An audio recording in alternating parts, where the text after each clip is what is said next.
Good afternoon and welcome back to Bowl TV on Extra Frame for the 2016 United States Bowling Congress Queens. I'm Aaron Smith alongside Emil Williams Jr., Matt Cannizzaro, and Jason Thomas. A total of 8 players remain out of the double elimination match play bracket. 2 of them already have advanced to the televised stepladder finals, taking place tomorrow on CBS Sports Network at 8 p.m. Eastern.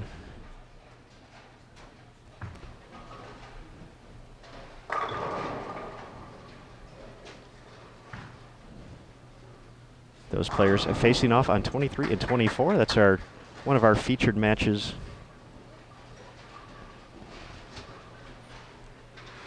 Sandra Andersson of Sweden and Bernice Lim of Singapore already have punched their tickets. Now it's a matter of who's going to be one win away from taking home the coveted tiara and a $20,000 top prize. Emil, what did you think of these competitors in that last round? Well, it was 2 very good matches.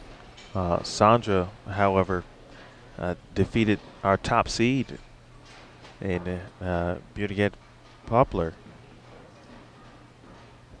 Took care of business, shot 7-0, 704 to 546. Birgit struggled with ball reaction that match, and really the first time we've really seen her struggle or have an issue finding the pocket throughout this tournament. Good thing for Birgit, of course, as she was undefeated at that particular point. She was automatically essentially seeded into the elimination bracket group final that will take place after this. But Sandra has been great all day. She started with 759, defeating Stephanie Johnson, who we have in front of us as well, facing Wei Fin New in an elimination match. And then to follow that up with 704 against the top seed. So she's been locked in. Her game plan has been phenomenal. She is really the only one, or I should say, with the exception of Stephanie, really playing the outside portion of the lane and doing it to perfection as well. So congrats first to Sandra on a job well done so far, and now trying to get the top seed. And on the other side, Bernice Lim had a very good match also against Sin Lee Jane, but hard to beat 741. That's what Bernice threw at Sin Lee Jane. She shot 664. Bernice was locked in, started with 236 and 247. And, at that point, Sin Lee Jane had to have a big game. She was coming up doing some good things, but it didn't matter as Bernice she has been phenomenal as well, focused. I mentioned as Marshall Kent joined us for that round, that before the opening round, most of the players were warming up on the practice pairs down to the right on the high end of the house, and she was by herself doing her warm-up routine, her stretches, and focused on her process, not really getting out of what she would normally do to prepare for an event. So, all right, we'll head over to our other featured match here on Extra Frame. This is an elimination match between Stephanie Johnson and Wei Fin New. Some excitement for Stephanie Johnson last round as well. It has not been the easiest road for Stephanie. She talked about that yesterday, and more of the same today. First match, opening match, she gets 759 thrown at her by Sandra Andersson. And then at that point, next round, of course, she's got to face Brenda Padilla in an elimination match. And that comes down to the 10th frame yet again. She had to double to secure a victory. Had to get a double and 9. And yesterday's match, the final one yesterday against Kelly Kulick, after Kelly shot 278 at Stephanie in game 3. So a lot of the matches, don't forget about the tiebreaker roll-off in the opening round match for Stephanie. So tough road, not the easiest road, but she is here and she's still alive. Nerves have certainly been tested, and she's passed all of her exams so far. So just 2 more left to make the stepladder finals. We have one other match going on at the moment. Diana Zavilova and Danielle McEwen facing off. Another good match.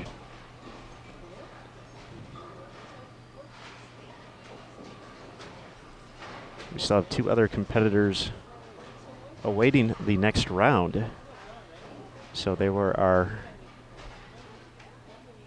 players who lost in the winner's bracket last round. That would be our top seed, Birgit Poplar from Germany and Sinli Jain from Malaysia. So they're already seeded into the final 4-way, if you will, the shootout round, where it'll be another 3-game match, and the top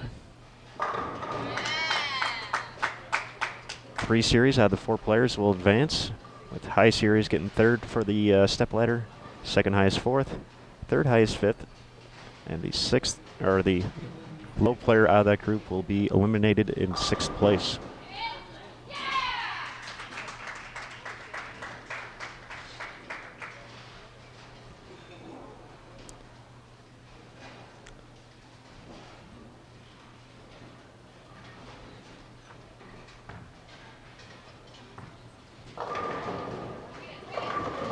Once again, Stephanie playing a line we really didn't see a whole lot this week. She delivers the double. Yeah, you will see Stephanie do it, as she mentioned, in games 14 and 15, essentially, of qualifying. And she made a jump, a ball change, and of course, the game plan essentially worked. She was just grinding throughout up until those 2 games and made match play, and of course, she is still here. Sandra Anderson kind of doing the same thing as far as where they are playing the lanes, very similar to the outside, of course. Right near 5. And she has had much success, as had Stephanie, of course, throughout. The difference being at this point, Sandra defeated Stephanie Johnson, which is why they stand in the particular matches that they sit in currently.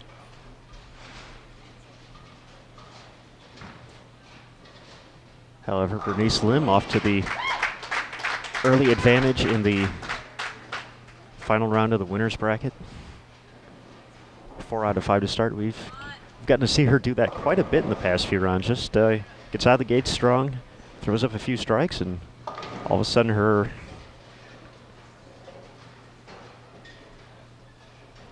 opponents are reeling. Yeah, she's taken to the mantra, certainly, of what you'd like to do in a 3-game match is, if you can, get off to a good start. It looks like she's had good ball reaction, whether it's on the fresh or whether it's been on the burn as well. They did re-oil, of course, during the break, so this is fresh. A 40-foot lane pattern put down by, of course, Kegel. Eric Pearson in the building. Kegel, one of our Gold Industry partners, along with Columbia 300, Hammer, and Storm. So big thanks to those 4 companies for their continued support of these events. As Lim leans on the 7. Doesn't topple, though.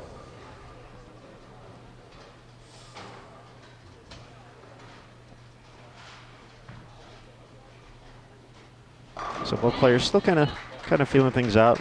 3-game match, long way to go.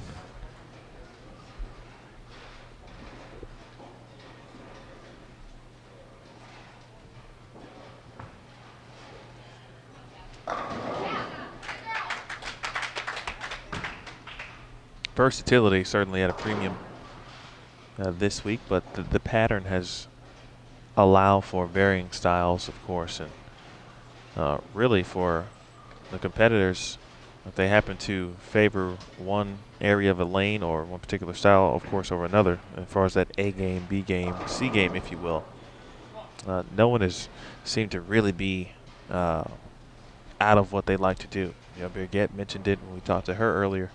in the week. And she has been pretty comfortable, of course, as well, and her score certainly reflected that. Certainly. That notion. Talked to Marshall Kent a little bit, and he noticed the same thing. And he is bowled internationally, of course, and seen Sandra in various events as well. And said if she has any room, or if there's a look to the right and the outside as a right-hander, she is pretty tough to beat, and that has certainly been on display here this afternoon and this morning. In that match against Stephanie Johnson, had the front 8 and the front 9 in her first 2 games. So 545 out of the gates, and at that point, it was pretty much over. She had built up a lead of more than 130 pins, shots just like that. I think you make a great point about the varying styles of having success here. Sandra and Bernice a little bit straighter. Could say the same for Stephanie. Definitely all have versatile games, but we know where they seem to find the most success at. But then we have Wei Fen Nu, who you just saw probably a good zone or two to the left, doing her thing, off to a solid start. A few 8 counts up there, but clean, and 4 strikes through 7. The other match going on, Zavilova 2 spares to start, and then has thrown the next 5. Danielle McCune with a pair of doubles. She's clean. 158 in the 7th, strike in the 8th.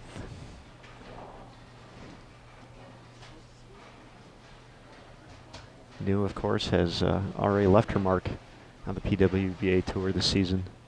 She'll have the opportunity to compete for 2 titles tomorrow. She advanced to the stepladders of the nationwide PWBA Sonoma County Open and PWBA Storm Sacramento Open. Nearly missing just missing the stepladder at the opening event, the PWBA Las Vegas Open. Yeah, that's a great point, Aaron. I mean, she was 1 match away, actually. She made it to the group stepladder final before losing. And that went on, of course, to make the next 2, and 2 matches away from doing or making that a trifecta.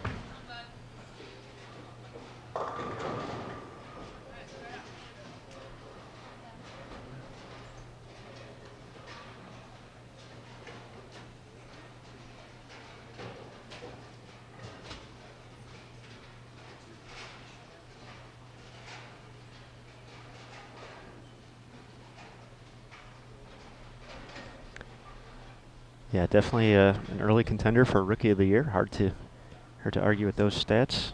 Even if she lost in this round, this would be her worst finish of the year and a tie for 7th place. So that's pretty astonishing. Especially, probably a culture shock too, coming from Singapore over here for a few weeks and just getting used to everything and being away from home, and to just kind of let that all go to the side, and very, very impressive. First open frame for both competitors in that 8th frame. Sandra missed a 10-pin. Bernice shot the 3, 6, 9, 10.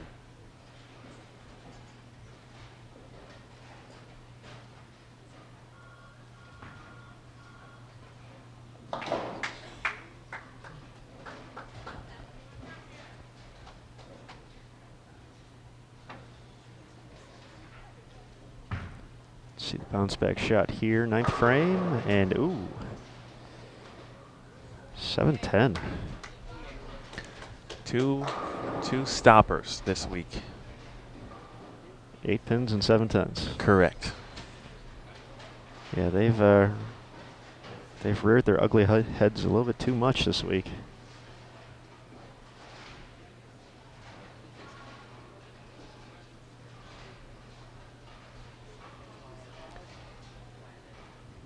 But gives Sandra an opportunity to bounce back after the open in the 8th frame.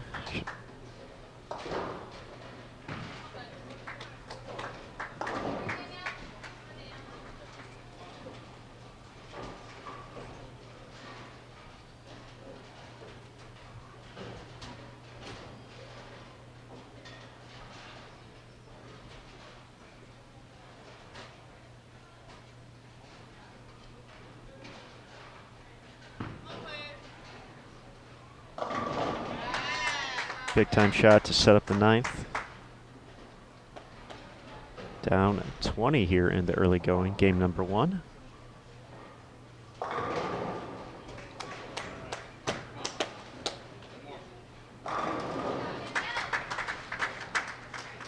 You know, both of these players, I'm sure, elated to already be on the show, but the less you have to do to win, certainly the better. And so, even though both their tickets already punched,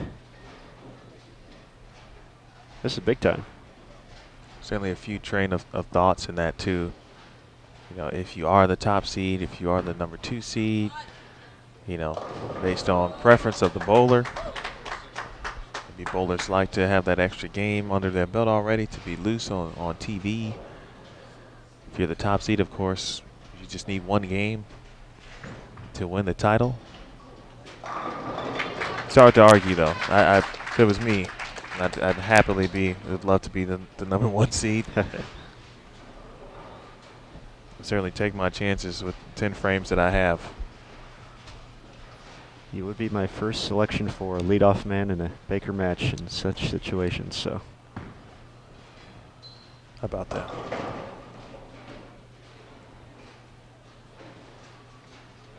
Off camera there, away with the 4-6-7. That was on the second shot of the 10th, so she got the first one. That was the big one. It's a big shot here to potentially take an early lead. She liked it. And count away from holding the early advantage after 1.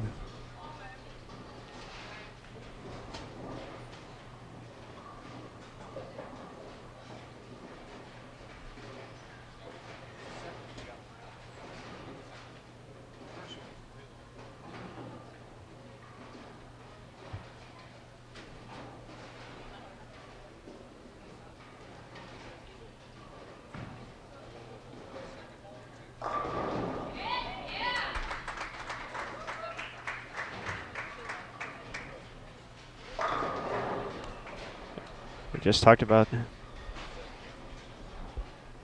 7, 10, and the 8 pin kind of stopping streaks, and there's the 8 pin for good measure. Stephanie Johnson's going to hold the game 1 advantage against Wei Fen Nu. She can still get to 246.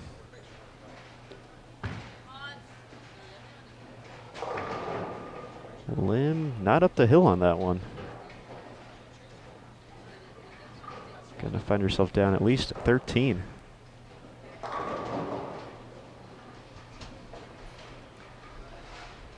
(2013) champion Diana Zavilova is going to hold the game 1 lead over Danielle McCune. McCune in the books at 227. Diana a conversion away from 245 to be finished with game 1.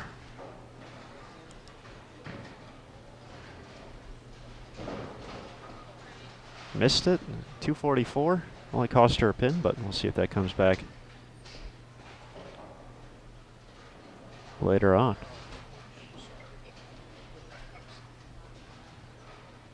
Not this week. We've seen several 1-pin matches. So you just don't know. You need every pin possible.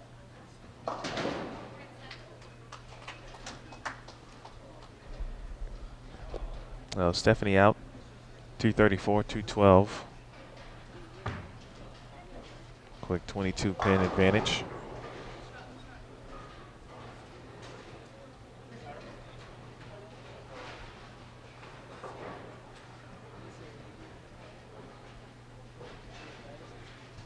.207, 193, 14 pins. The difference between Sandra Andersson from Sweden and Singapore's Bernice Lim. A great week here for the Singapore contingent. All 8 of their players made the round of 64 into match play. That's impressive in itself right there, considering the field. or the 250 of the world's greatest competing this week. Two of them still alive at the moment in the final 8. Domestically, only 2 players left, Stephanie Johnson and Danielle McEwen. Ironically enough, both wearing Team USA jerseys. So, how about that? That's the final 2.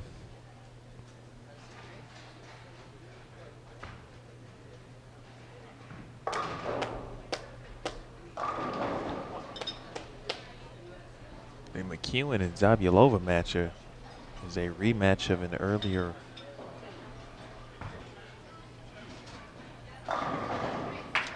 match. As you see, Stephanie Johnson kicked the 10. It was back in the second round.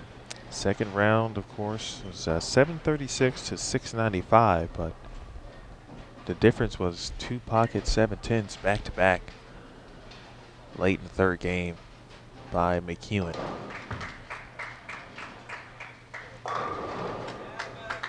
Great shot from Bernice to kick off game 2.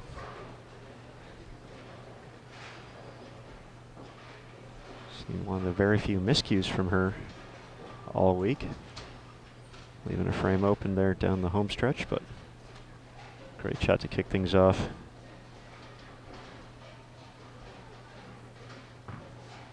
Game 2 of 3.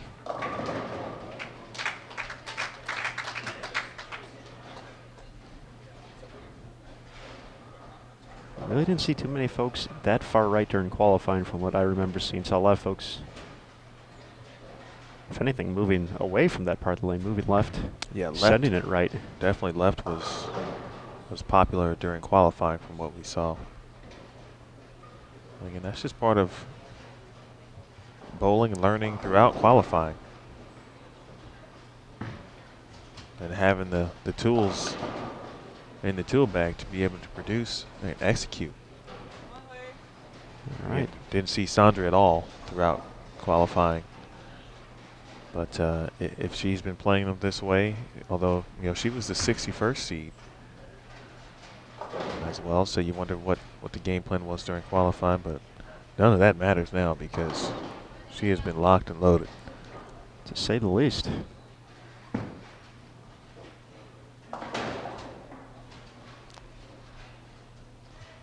Early open in the second. Wei Fen Nu. Lim unable to convert the 4-7-10. Anderson can increase her lead here. Great shot.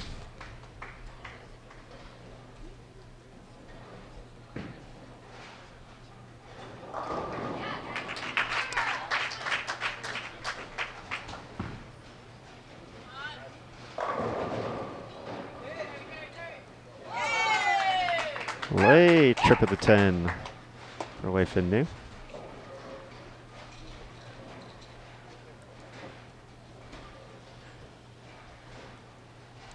Bounces back nicely after unable to convert the 2-10.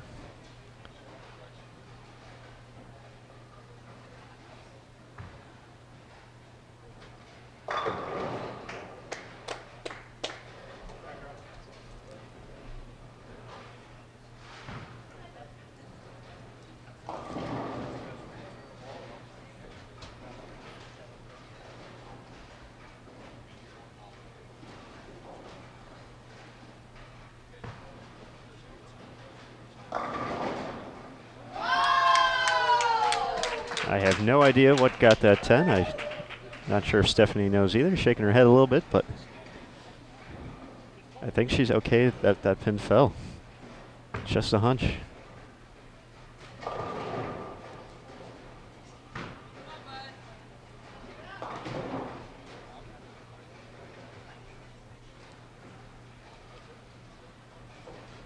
We've seen Bernice put together some big games in the finale. Saw 280 yesterday against Brenda Padilla.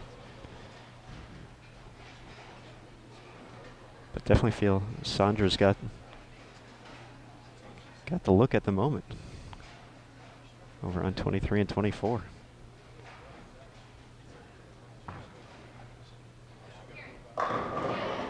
No doubt about that one in the fourth, 4 in a row. She has had to battle throughout this week. I mean, I think the story has been told for the most part. Check out yesterday's recap. Again, the roll-off tiebreaker. Match 1, opening match of match play. Then a match that seemed pretty in hand, of course, against Emily Fagan. Emily brings the front 6 in game 3. Makes that one a little closer. There's another 210 there. Back to back on the right lane. Wei Finn now might be a little hang spot. Down lane.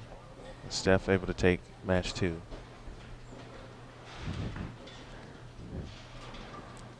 Then match 3 against Kelly Kulick. Comfortable lead. All of a sudden Kelly brings 278. Forces Stephanie to double and get 9 in the 10th frame. She does it to advance. As you see, Wei take 1 again. The back-to-back 210s on the right lane. And then today's action, 759, 613, a loser to Sandra Anderson, but comes right back with that serious adversity in the face yet again against Brenda Padilla in the elimination match, needing a double to win, and does it again. Brenda actually could have shut Stephanie out for that match if she had doubled, I believe. She threw the first one and then got 8 spare.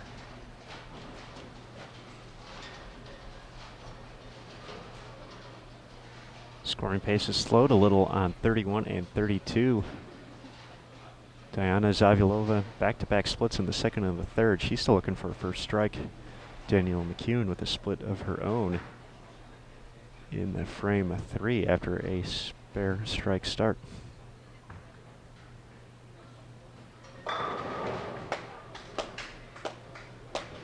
A pin. That was Thought about it. brief, very It brief. thought about it. It thought about standing. It knew better. Had all of Sweden yelling at that one to fall. Speaking of fallen pins,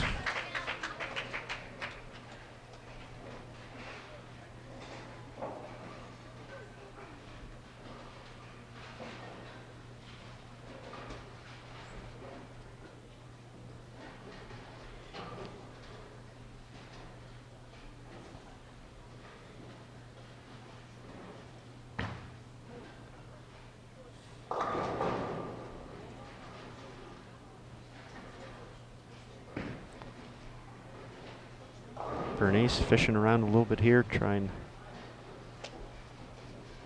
to find something. It's just kind of just had a little bit lazy ball reaction as of late, and it's she's trying different things out there.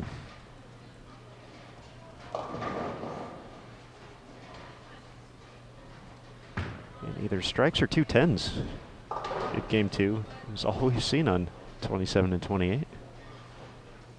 And that one's just, folks at home couldn't believe it. Certainly that one was just a little too far right. Probably about a board right, honestly.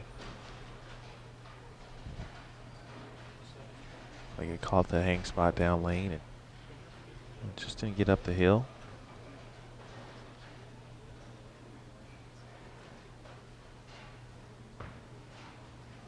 He's got a chance.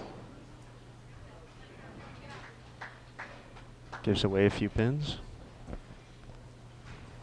Definitely Yes, off he to did. a good start, but once again, never know. Yeah, Want to give away anything? Went for the spare.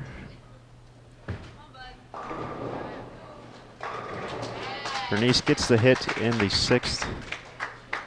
She had chatted with her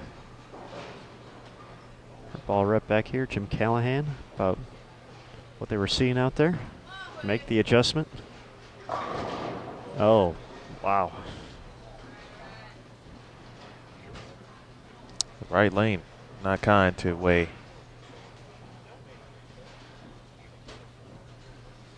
Not kind at all. After coming in light in the first 2 shots, back-to-back 210s. Gets to the 1-3.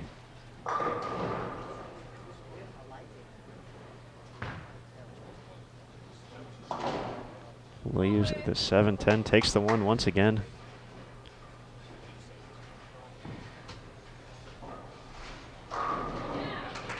That is not a good pattern on the scoreboard for Wei. Strike, 8-1 circle. Strike, 8-1 circle. Strike, 8-1 circle. So you're saying we should expect a strike here? I am saying that. Well, you should have. Boom.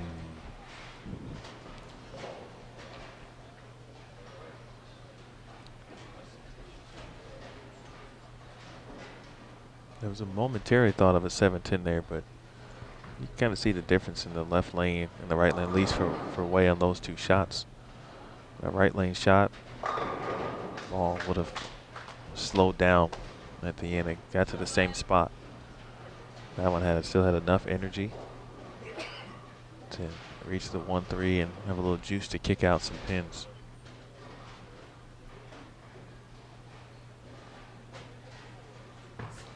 Stephanie looking to bounce back after the 210 of her own. Says, what for now? Takes care of business. 6 out of 7 at the start. In a very good position here to keep her hopes alive. Bernice going a little more direct. Making it work for 2 in a row.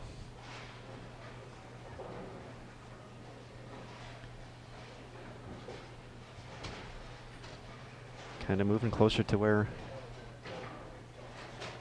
Sandra's at.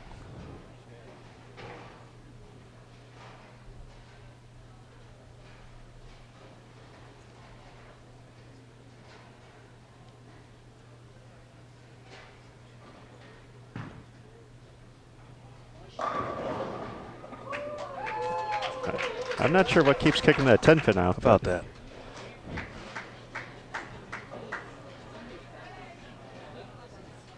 That's the kind of carry you get when you're PWBA Rookie of the Year, I believe.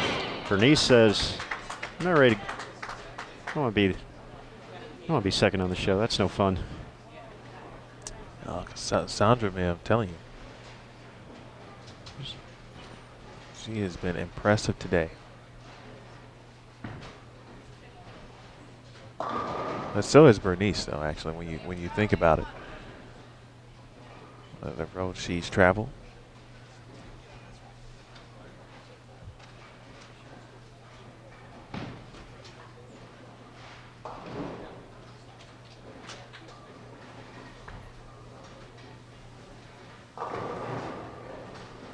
There's another.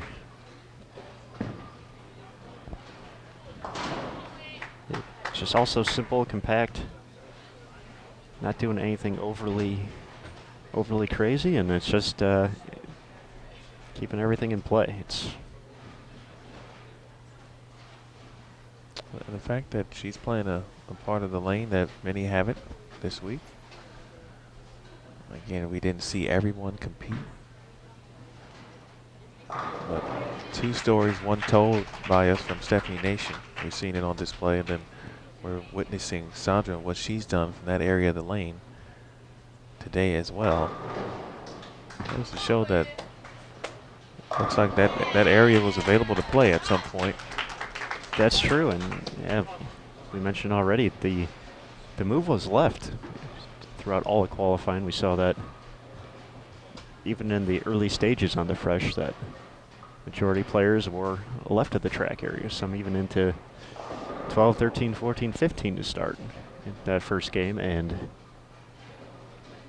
Stephanie just, had nothing to lose after 13 games, was out of the cut, made a ball change, made the move, made the shots, 279 and 240 to easily make it in.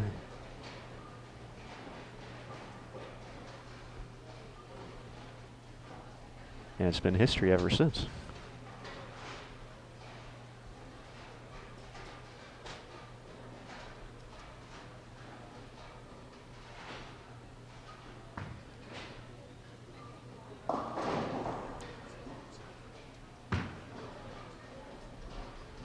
loses some count on that as well. The 3, 4, 6, 7, 10.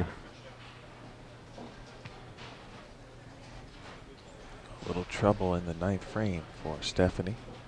Over on 31 and 32. After Diana got out to a 244, 227 start. Neither player with a double through 7 frames. Just 1 strike for Diana. 3 opens, excuse me.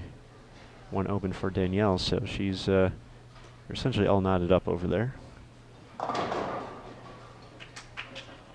Takes 4.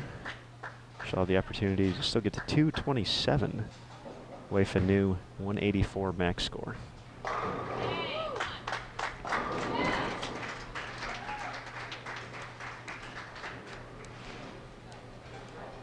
Once again, Anderson and Lim already on the show. This is for to determine the top seed. Everything else going on, elimination matches, so unfortunately, someone's got to leave the party after this round. Well, 2 people have to leave the party. We've hit capacity. That is correct, and this is it's so tough to get to this point, especially in the elimination bracket.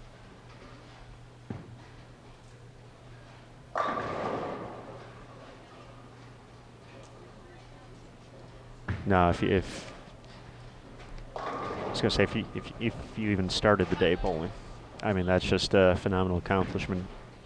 Just considering this field, and yeah, as you get closer and closer,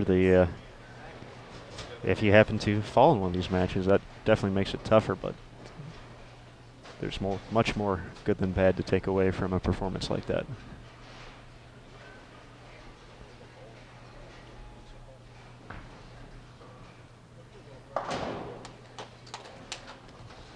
Well, Steph can shoot 217 with a strike here, and what seems like it had the makings, of course, at the beginning to be 250 plus. So she had a flat 10 here in the 10th frame, went high and split on the right lane. Left to 210 on the left lane. So just little things you start to pay attention to as you look at ball reaction and whether it's leaving her at this particular point. Wei Fin Nu, of course, had the struggles on the right lane. You don't expect that to continue to happen for Nu, especially. So I'm sure Stephanie probably saying the same thing. That's why she went to the back, talked to Rob Gottschall for a quick second. What else can we find here? So we'll see. Reaction. She's able to get here. That one. That's pretty good. Good place for an 8-pin. 216. She'll be at 450 for 2. She mentioned Rob instrumental during the qualifying portion of the last couple games. They consulted, got together, and made a suggestion. She committed to it, and she's here. That Rob Gottschall guy, he's pretty good in his own right. He's a good dude. He's done all right. He's done things. He's a good dude. All right, 184 is still available for Nu. Final shot over here. Our winner's bracket final. Not sure if Wei had made a ball change or anything, but the ball's peeling off the spot now down lane. Perhaps a parallel move left. 454 to 388. 66 pin advantage for Anderson. 1 game away from taking the top seed here at the 2016 USBC Queens. We're at the Orleans Bowling Center in Las Vegas, Nevada. Big thanks to everyone for joining us on Bowl TV on Extra Frame throughout the week. So I have one more round after this before we start preparing for the Stepladder Finals, televised tomorrow night, CBS Sports Network at 8 p.m. Eastern, 5 local time. If you happen to be in the area, we're taping 3 other shows as well, free of charge. First 3 stops of the PWBA Tour season. Las Vegas Open, Nationwide Sonoma County Open, and the Storm at Sacramento Open.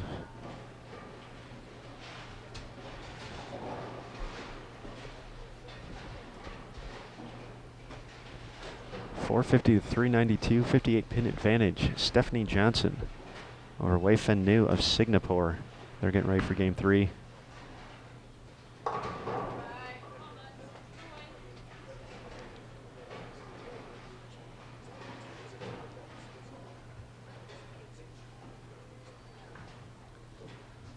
Just starting the 10th frame of the other match going on. Both players still searching for that first double. Diana's going to be in the 160s. Danielle can still get to 208. That'd be enough to put her into the lead. Once again, that's an elimination match as well. You know, Aaron, just looking ahead a little bit to the TV shows there.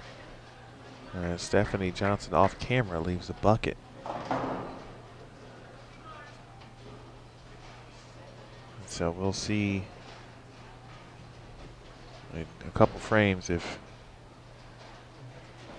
that ball will be it's to the liking of Steph. But for Sandra, start looking ahead, I mean, you know, let's say Stephanie makes the show, we might imagine at this point she would play in the same area that Sandra would. If she doesn't, depending on, of course, who else makes it, you know, she might have that look to herself. Of course, Bernice is on the show. She is not that far right, but she is right. But, of course, with TV, we're talking about lights, practice time, of course, as well, between each match. A lot of variables to consider, but I think you gotta like Sandra's chances from, if she is the #1 seed, still 8 frames left to be determined.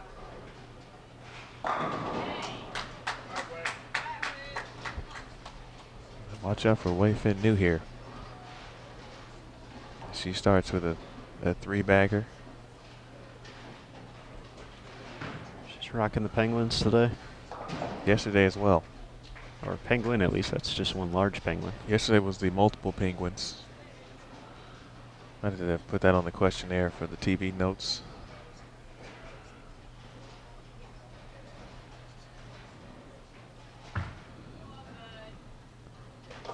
This should be a huge double, just a confidence boost out of the gates. Good shot. Wow.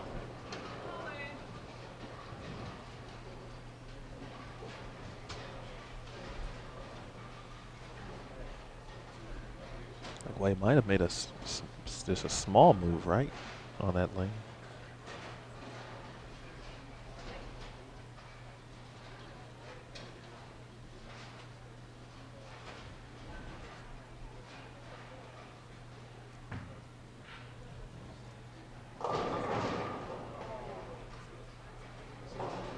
A light mixer 8-pin for Sandra, 10-pin. Good for Wei Fen Nu. Sandra just needs to kind of keep it on cruise control, keep doing what she's been doing. Obviously, averaging 225 plus in her first 2.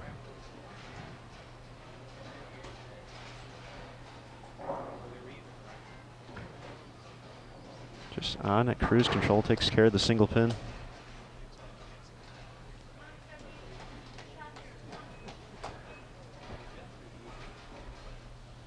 For Steph, I think, and if we want to say how important shots are so early, because they all are important. She made a ball change, field shot in the 10th frame. With an 8-pin, bucket first frame here in game 3. So I think the look she gets from this ball here on this right lane may determine if she continues to use that one.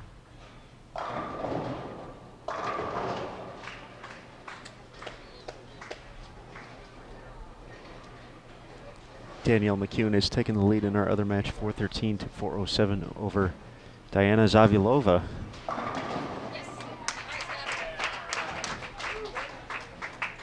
Gets on the 9.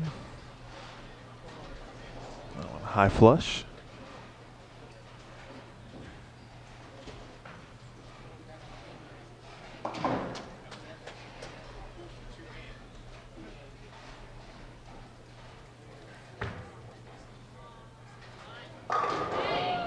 Nice shot from Bernice.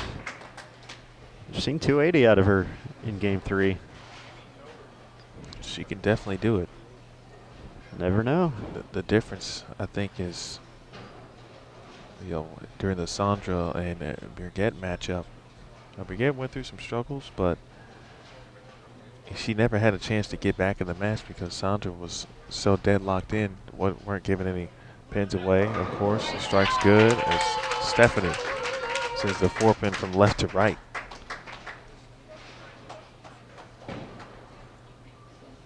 So I'm not sure Sandra's going to give up anything here, Aaron, in this match.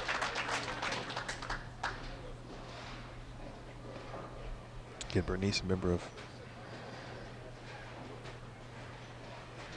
Team Singapore.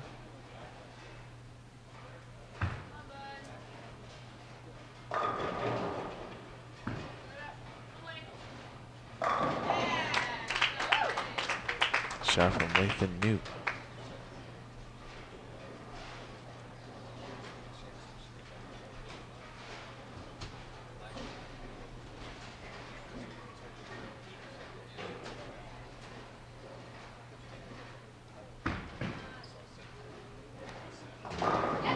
Hangs on for the single pin.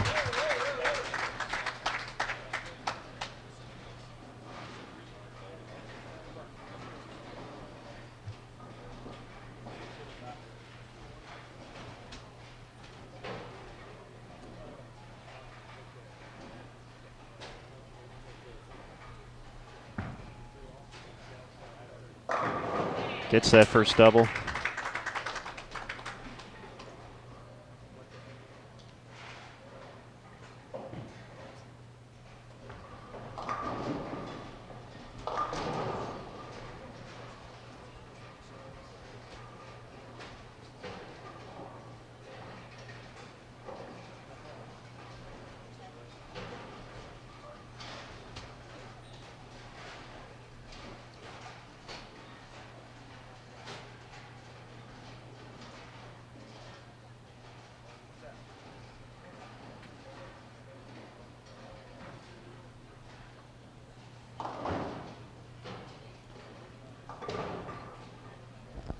Another clean frame here in the 5th for Sandra, but again with the lead, she's not going to give anything away.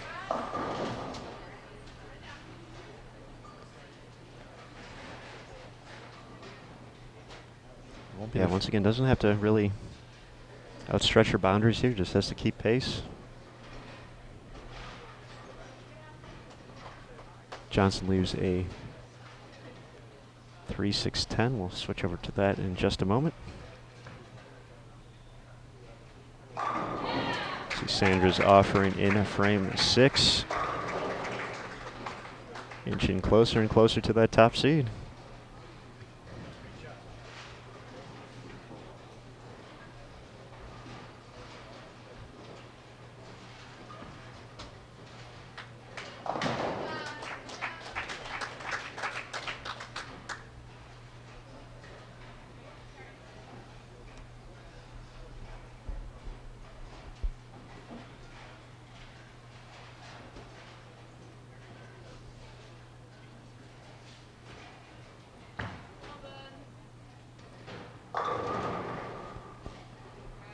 Back-to-back 10 pins for Lim. Might be running out of frames here. Danielle McEwen starts with 3 consecutive strikes. For Diana, 9 spare, 8 spare strike.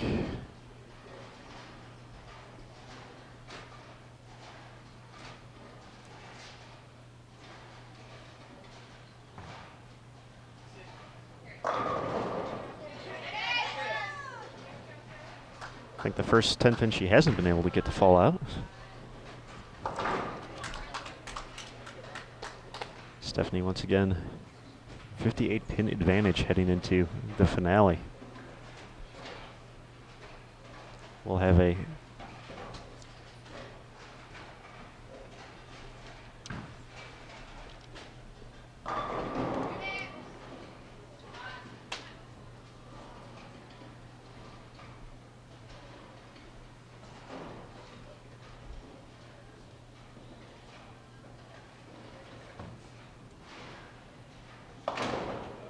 no problem on the conversion.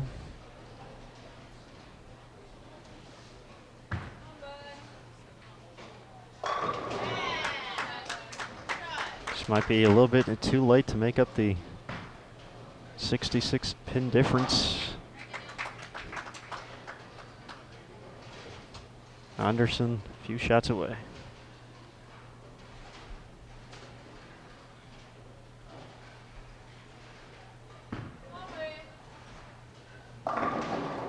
And the fast 8 sneaks up. Runs a tad high.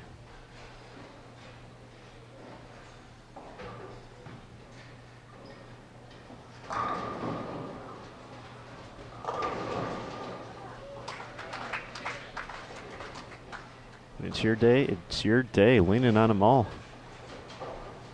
Over on 31 and 32, working on a strike. Savulova stuffed an 8-pin. You can see it in the far right of your screen.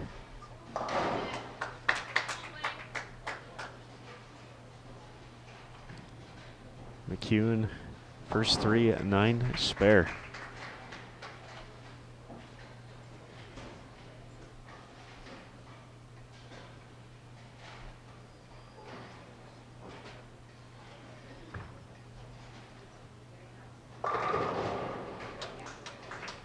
Just doing her thing. Cruising. Her stop on CBS Sports Network will not be her first rodeo on television. I see you're doing a little research there, Mr. Williams. 2014 World Bowling Tour Finals. She was on TV. She lost to Liz Johnson. Semifinals. That was taped at right here in Las Vegas, South Point.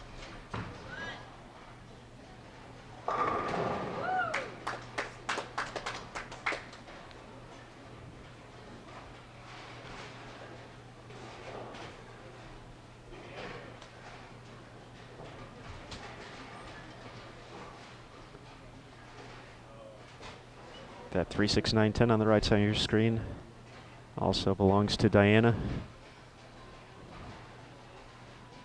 So Danielle, early advantage over there.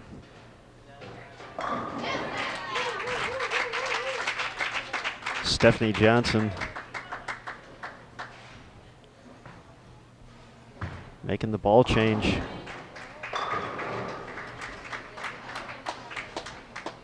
She's maintaining.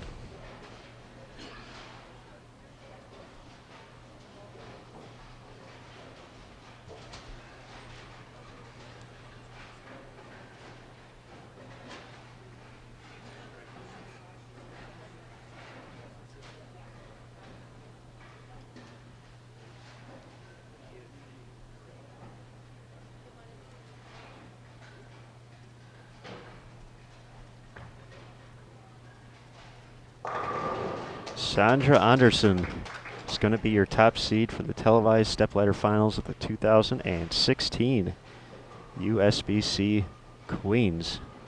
She's gone undefeated now in match play. There's the emotion from Johnson that have become familiar with seeing.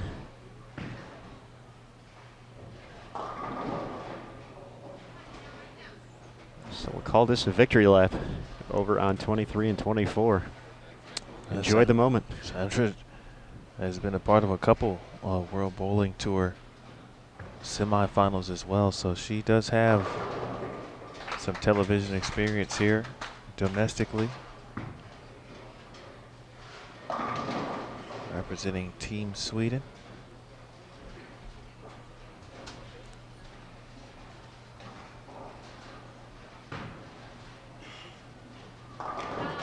The 9-pin for Wei Fen Nu kind of just describes what's happened these 3 games for her. Max out at 238. Don't think that's going to be enough. There's some emotion from Sandra, just a little bit, not too much. You really can't tell that she's the #1 seed for the USBC Queens unless you look at the scoreboard. But saving all the emotion for when it's time to take that tiara.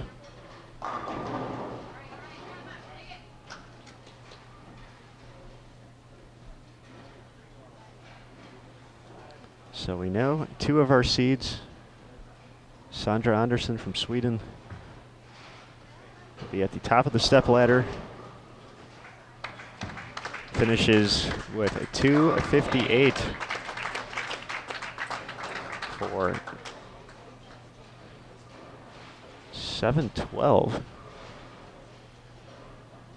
It's going to be a nice game here for Bernice Lim, but unfortunately a little bit short in the overall effort. She's going to be your 2 seed. We're going to find out our 3, 4, and 5 seeds coming up next here on Extra Frame. First, we got to find out 2 of our other competitors. So we'll switch back over to Johnson and New. Bernice Lim, your #2 seed on the show.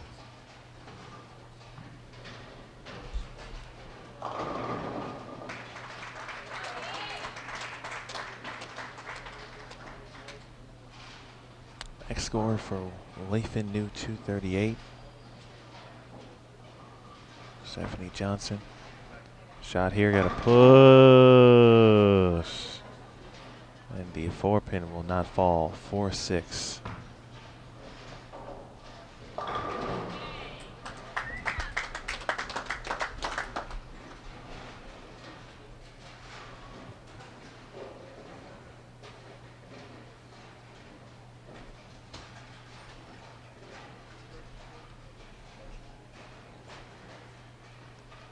Once again, Stephanie just needs to get to 181 this game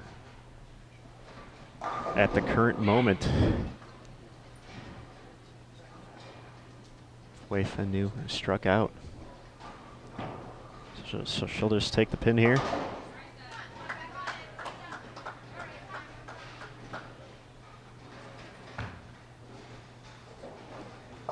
Bernice Lim making the right changes at the end. Unfortunately, a little bit too late, but nice finish though. 258 for 6:46.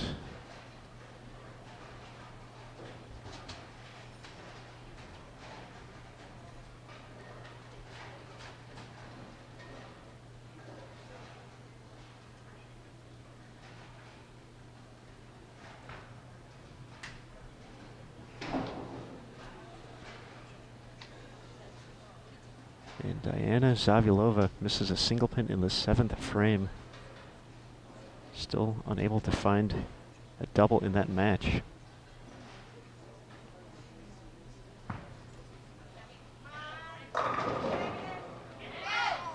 Messenger almost gets all the way across the deck.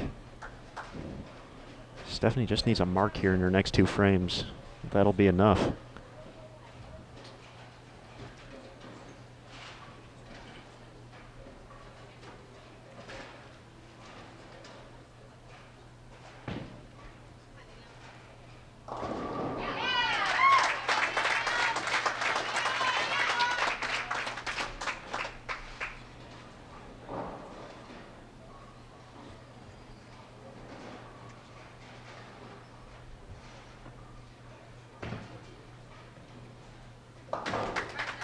All right, Steph just needs 5 pins in her first shot at the moment if Wei Fen Nu strikes out to keep her hopes alive.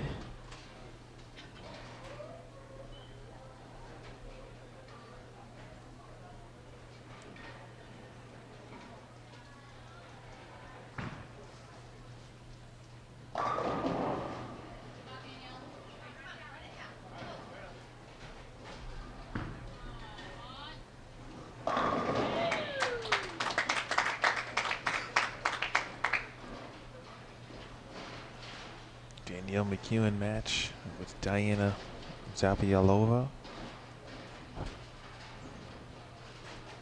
And down to the final ticks as well. It was a 5-pin, I beg your pardon, 6-pin advantage in favor of McEwen. Spare is good, and the 8th for Danielle.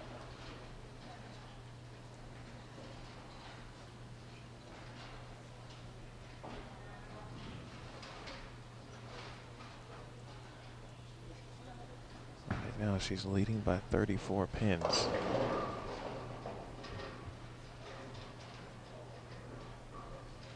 Speaking of McEwen, see the 8 count for Wei-Fin New. She leaves the 4-8. That she could do now is 216.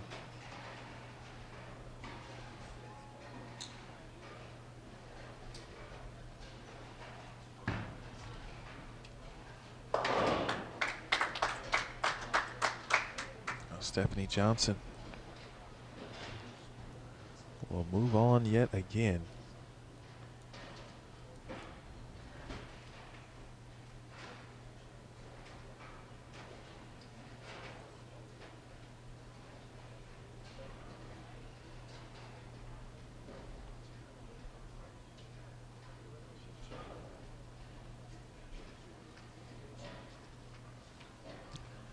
Had a good look here at Wei-Fin New.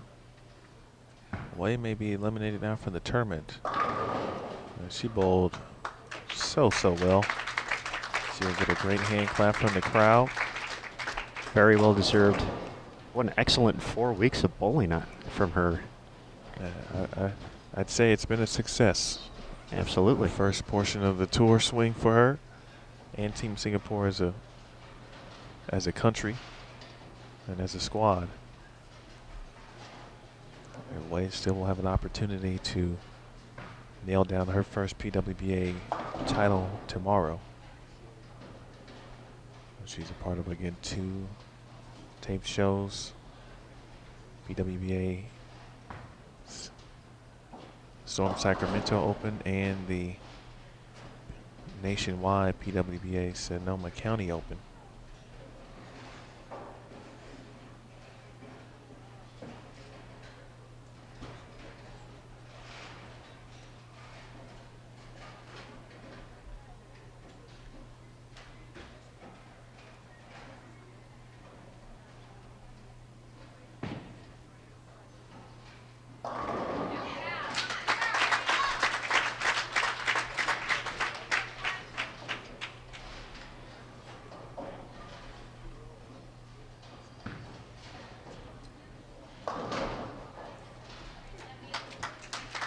Split in the 10th for Steph, but again, no harm, no foul. She is moving on with a 636 to 607 victory.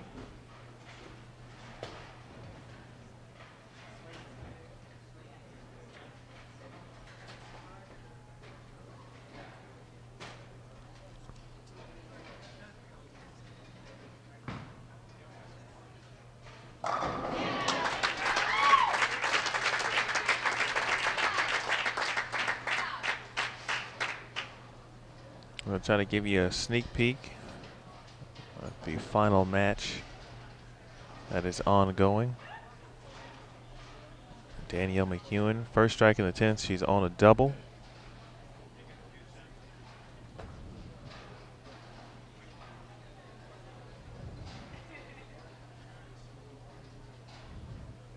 She led by 7 coming into this game.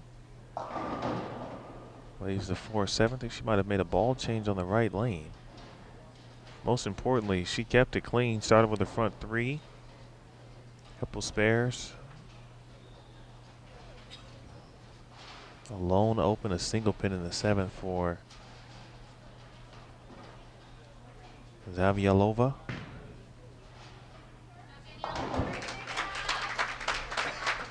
And Danielle McEwen will continue her Queens experience, the 2016 edition. 2:24 for game 3 tally.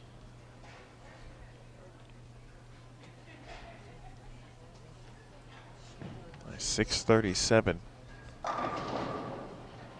As Diana wraps the 10 pin. Again, great bowling for Diana as well.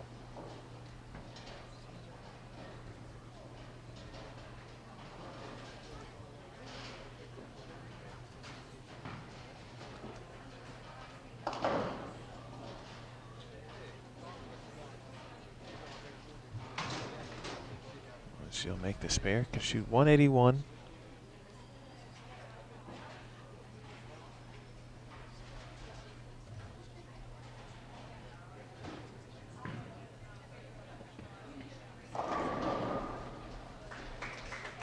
And that is officially in the books. 637 to 588 in favor of Danielle McEwen. So your top seed has been determined. It is Sandra Anderson from Sweden. Bernice Lim is your number 2 seed for the USBC Queens televised show from Singapore. And now the battle for the final 3 seeds will take place in about 20 minutes. 4 players for 3 spots. Will be the top seed, Birgit Poplar from Germany. Sin Lee Jane from Malaysia. Stephanie Johnson and Danielle McEwen, Team USA members. Will battle on 29 and 30. Still a 3-game match. Highest pinfall earns the number 3 seed, second highest 4th. And the third lowest 5th. Again, that 4th person will finish 6th. That is what's on the line, folks, when we come back. So we will not turn the cameras off for you. You know the drill by now. A little 20-minute break. Then we will have a final round of match play coming up next right here on Bowl TV on Extra Frame.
for our final match.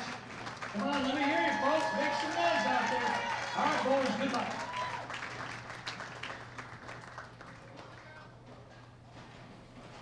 All right, bowling fans, welcome back to Bowl TV on Extra Frame. We have reached the final round of the USBC Queens. Special guest in the booth joining us for this finale, the 2011 Queens winner, Missy Parkin, joining us. Missy, thanks for being here. Thanks for having me.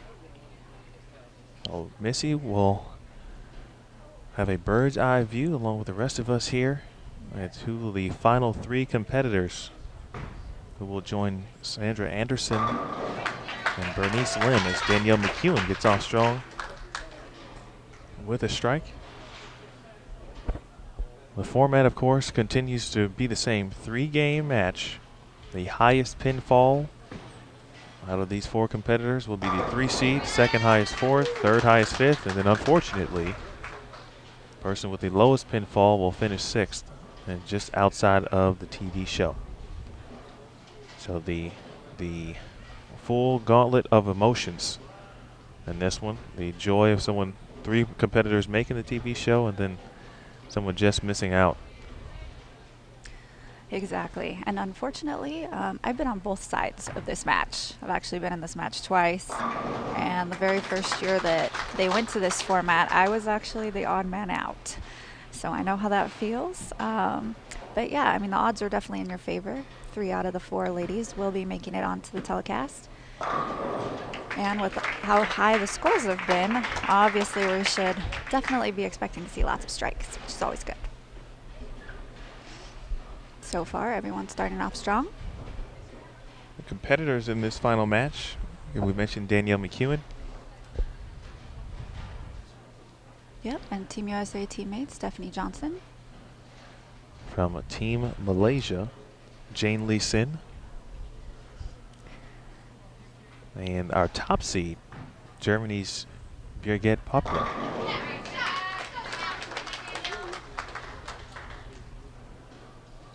Well, nobody blinking through 1 1/4 frames. There is Danielle McEwen.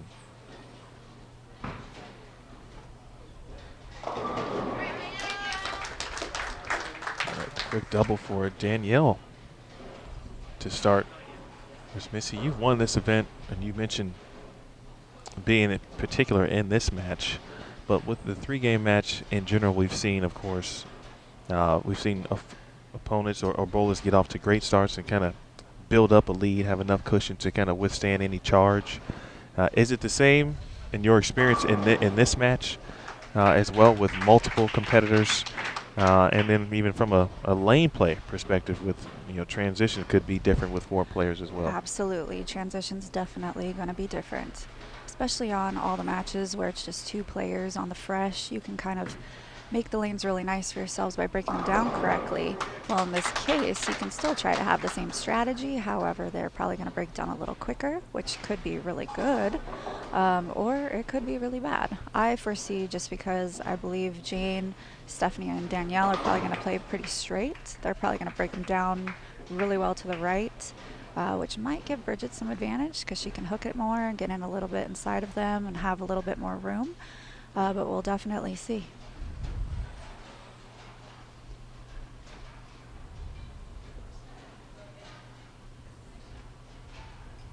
Here is Stephanie Johnson up on the right lane. Stephanie, again, just out of another match. Nice shot there. She defeated Wei Fin Nu to get to this point. The Stephanie journey still being written after being out of the cut essentially for 13 games. Yeah, she had an amazing comeback. Her last 2 games of qualifying to even get to match play, and she's had a great run during match play. She's had the flair for the dramatic this weekend as well, or this week. Back over a couple matches coming down to the 10th frame. She's involved in a roll-off in the opening round of match play for herself between her and Jasriel Tan. She had to double in the 10th, actually double and get 9 to defeat Kelly Kulik yesterday.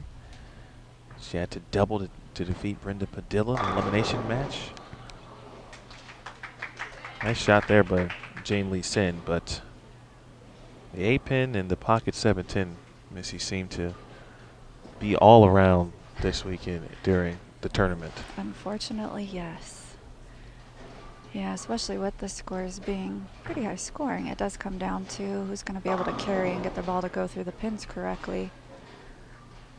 And unfortunately, those stubborn 8 pins seem to stand.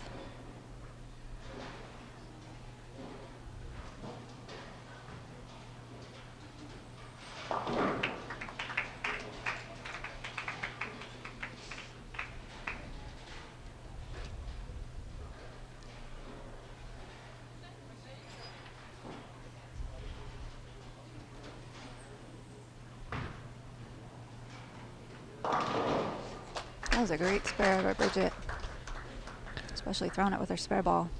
Not the easiest spare, No. obviously, to make. No, absolutely not. Whenever we pick that up, we're like, great double.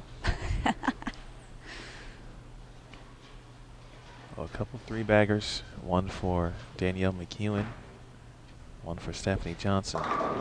Trip forward for Danielle, she'll take it.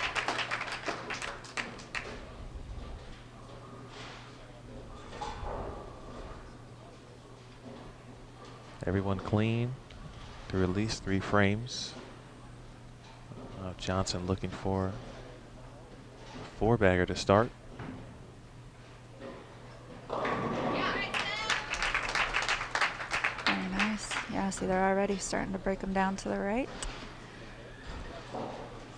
Talk a little bit about lane play this week, Missy. Of course, your experiences specifically this week in this event. Where did you play the lanes, and then where did you see yourself have the most success as opposed to what we're watching now, for example? Definitely on the fresh. I played to the right, very similar to where Stephanie and Danielle were playing, are playing. But it seemed like you either pretty much had to play way to the right or far inside when they broke down enough. Then you'd have to get inside and hook it. Slower ball speed was really beneficial, higher rev rates. But definitely on the fresh, you were able to stay pretty far to the right. So it was kind of one or the other that worked this week.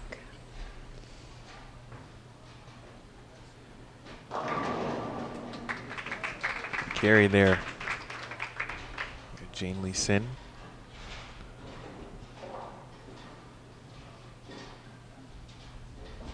Back-to-back 3-6-9-10s for Birgit Poplar now. She'll go right at it again with a spare ball. And she will make it the same way. Great spare. That is textbook. I'm taking Yes. notes, actually.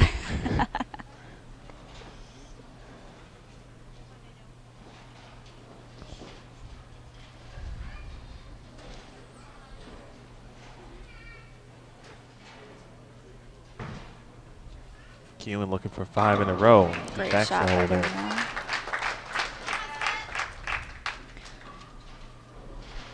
Danielle trying to get an early lead potentially. Stephanie Johnson. She has 4 in a row now, looking for 5 as well.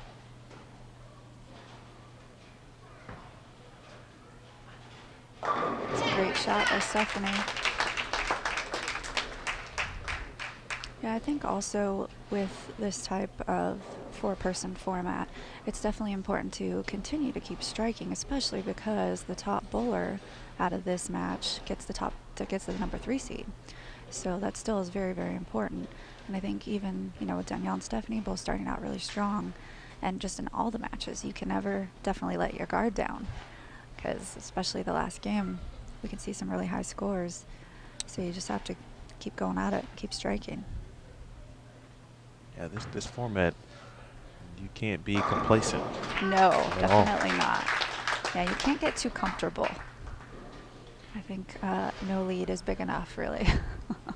At least that's my mindset. That's a great point. No, that's the best way to put it.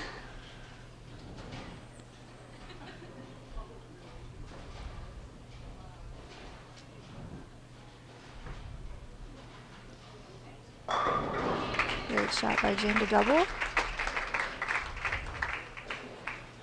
I think we're going to see some really high scores this match for sure.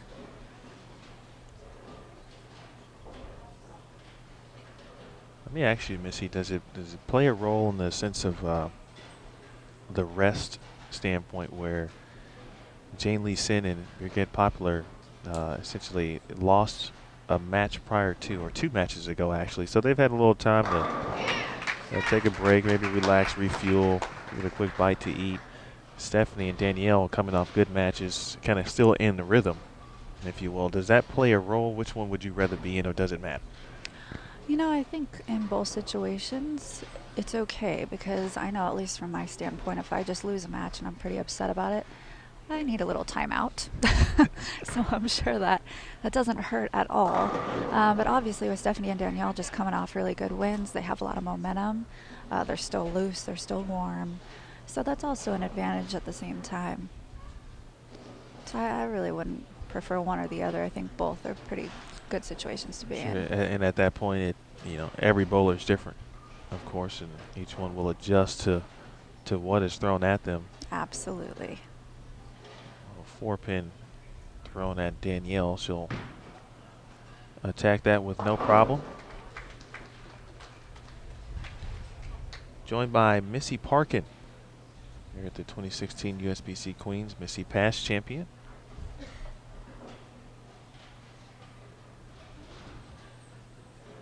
Feel free, folks, to let everyone know what you're watching, where you're watching from, perhaps who you're rooting for as well. Check out the PWBA Facebook page. Jason Thomas has had plenty of highlights posted. They'll have more, of course, following this match there. Flat 10 for And I Jane think Lee. that's really one of the keys this week is how to get your ball to read the lanes correctly to get the 10 out. That's definitely one of the things that you're always looking for. And definitely you don't want to leave the 7-pin with it. You definitely don't want to leave a friend with it. But I think this match is definitely going to come down to who's going to keep up with the transition and who's going to be able to carry the best. You see our top seed there. She suffered her first loss earlier today. Lost to who is now our number 1 seed in the Queens stepladder final, Sandra Anderson. But really the first time we saw Birgit not comfortable, have some bad ball reaction a little bit as well. She was the leader after qualifying, the second highest qualifying total for 15 games, 36.01. Had a good day yesterday. Saw a brief bit of adversity through a couple matches. But today really was that first real moment where we saw her struggle just a tad. So curious, of course. She's had the break to kind of chill out for a little bit and get back at it here. Yeah, I'm sure she's put that match behind her. I mean, she's had a phenomenal week all Absolutely. week. She's bowled so well, so I'm sure right now she's just focused about the current situation. Yeah, 3 games essentially to get to television. Yeah, that's the only good thing about the match that she did lose is now she has a very good chance still of making the TV show. Stephanie looking, oh, close shot. Still, great start. Starting out with the front 6.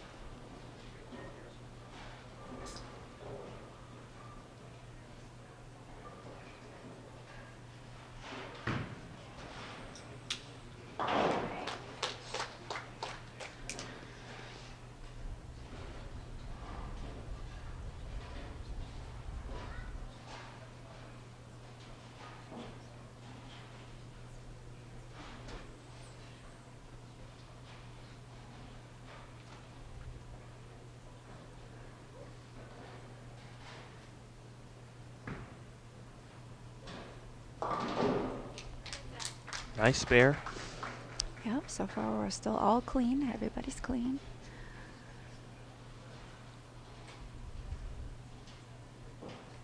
We had a chance to stream the Senior Queens last week.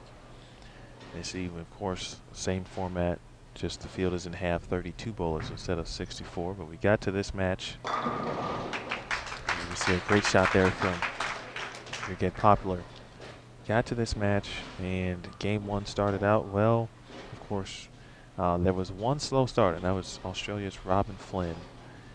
I think she shot 160 or 170 if I'm not mistaken. Nonetheless, 3-game matches. She shot 279 in game 3 to make it. And not only make it, but she ended up being the 3rd seed in the highest spin total. So every frame, so important. Exactly, and that's why anything can happen, which is why you can never let your guard down, especially with a strong start, because stuff like that happens. You can be down 70, 80 pins going into last game and definitely make a comeback. Of course, as we get closer along, we will get the calculator out on all the mathematical possibilities for you. But right now, Stephanie Johnson on a roll. Another strike in the 8th. Danielle McEwen, front 5, spare. 268 max for Danielle, 278 max for Stephanie. Great shot by Danielle right there.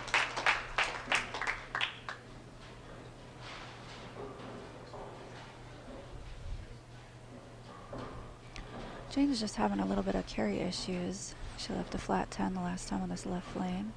I think if she can figure out a way to kick out that 10 pin right here, she might come down a little bit and be able to put some strikes together. Get right up there with Stephanie and Danielle. There you go, right mixer. That certainly helps right there. Yeah.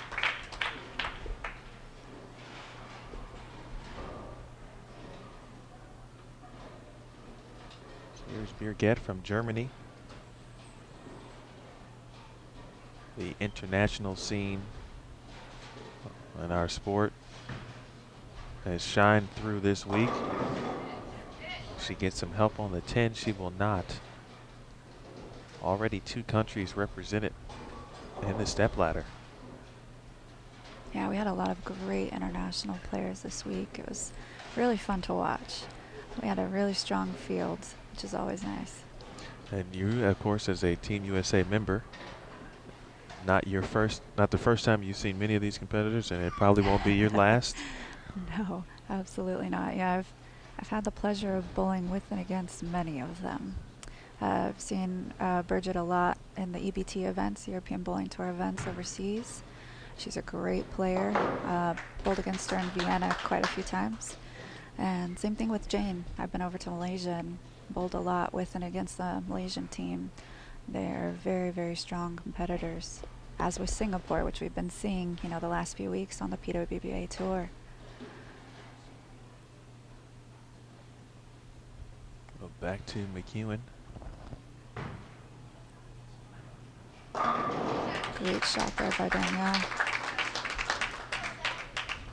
Danielle seems always focused, just really staying within herself, don't show too much emotion, but she'll give you the occasional fist pump when she needs or wants a good shot. Exactly. Well, that's not a bad way to be. You want to be pretty even-keeled. But yes, she is very focused and a very determined young lady, that is for sure. I think young, certainly the key word there, because she's got plenty more years. Oh, yes. She certainly can be one of the greats for sure. She's well on her way to that. As is Stephanie Johnson, and as is yourself, for that matter, as well. Thank you. Queens champion, multi-time Team USA member, first woman to win 3 PBA regional titles. And we can go on and on about Missy. For the sake of television, we'll have to keep it short. No, I'm just playing. Nice spare there for Stephanie Johnson. So right now, Stephanie can strike out for 258. Danielle can shoot 268. Let's see here what Birgit does in the 9th frame.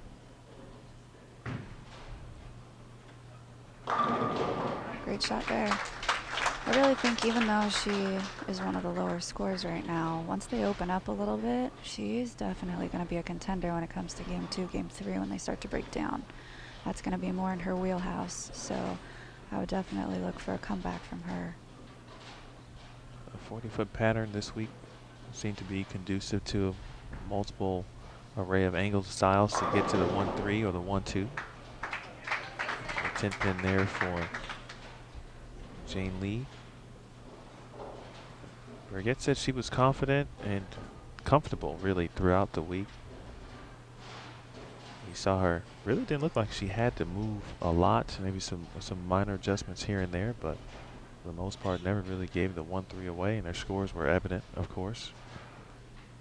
Yeah, that was definitely key, especially when they transitioned a lot. Was trying to keep that ball into play, trying to avoid those low games. You know, get your 9 spares, figure them out, make the necessary changes that you need to in order to get the pocket back.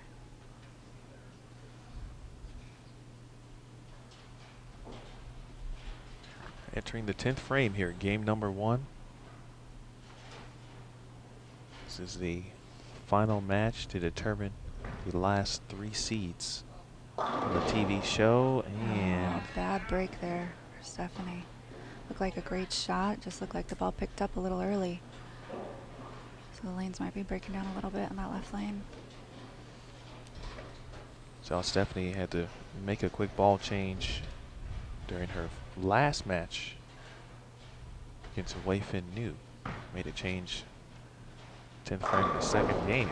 As McEwen continues.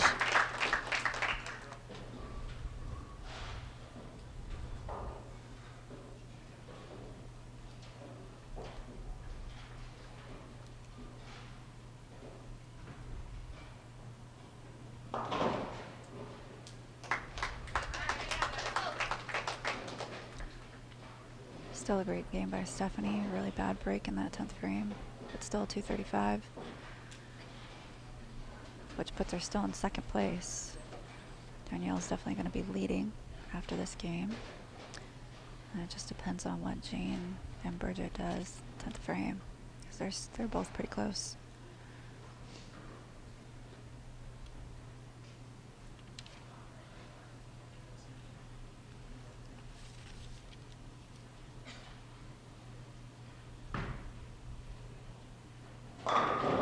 Oh, bad break. That was a great shot by Danielle.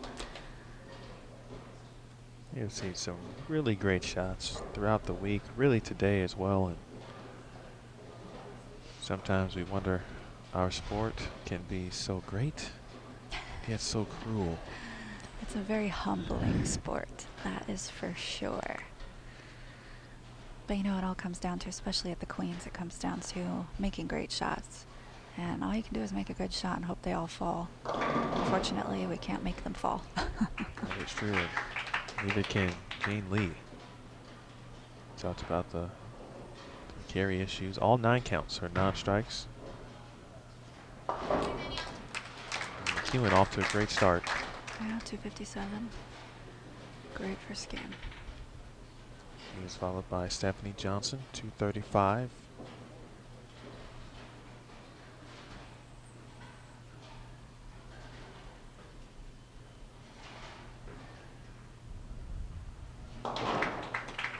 Spare from Jane Lee.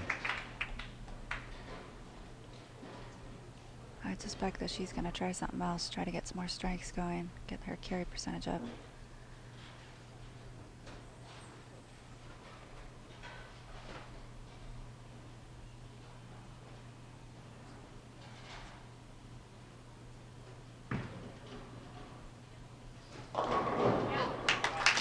Nice light mixer there. That one came roaring back. It looks slightly right from our angle here, but again, has made some shots like that throughout the week where, oh man, 10 back. Yeah, especially when they start to break down a little bit more. I think she's going to be able to throw it there and have it come back pretty consistently.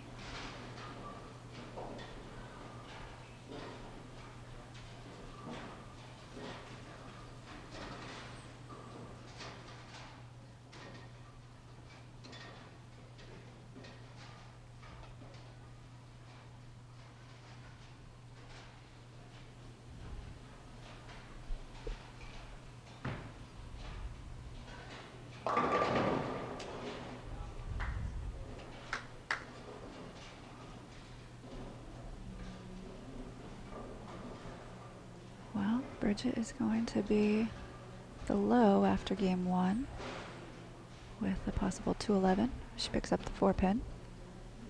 But still, all around, very close scores.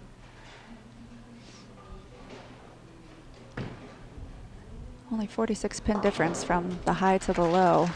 That's not much at all.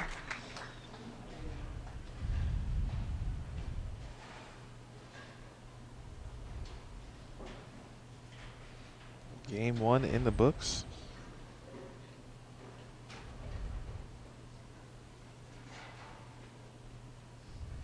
Went by relatively quickly.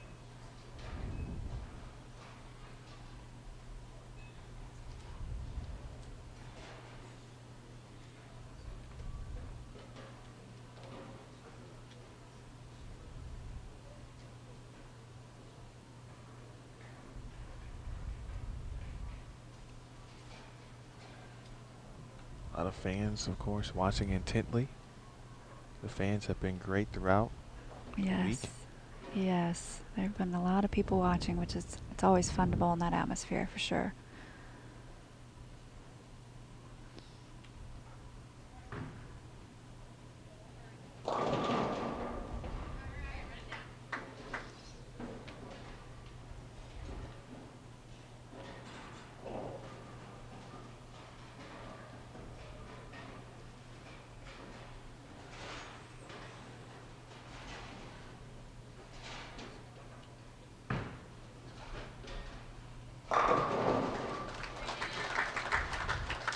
Great shot by Danielle. Still continuing to strike.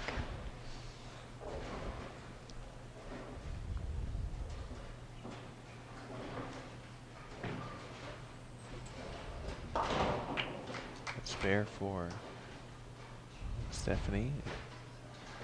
We'll keep a look on our top seed in the tournament. Ball reaction, of course. As you mentioned, the way the players are playing the lanes theoretically should open up a little bit for Riquette. Yep, starting to happen now. That one looked pretty good. Yep. Yeah, I think just as they transition and keep breaking down, it's just going to be more and more in her wheelhouse. She's going to be able to relax and throw the ball how she likes to, and she's going to have some room to the right. And I know all of us, when we know we have a little bit of room, our swing loosens up quite a lot.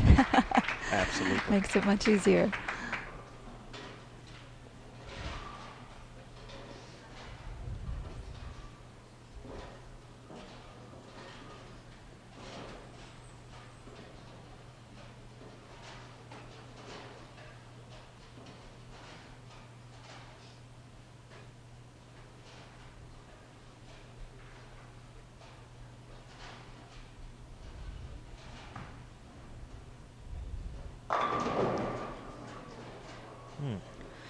Yeah, Stephanie's ball is starting to roll out a little bit.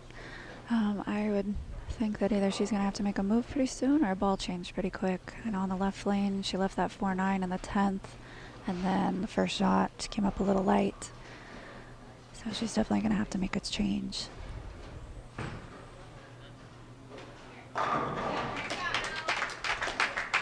Danielle, the line for Danielle is still holding up really nice. Throwing really good shots.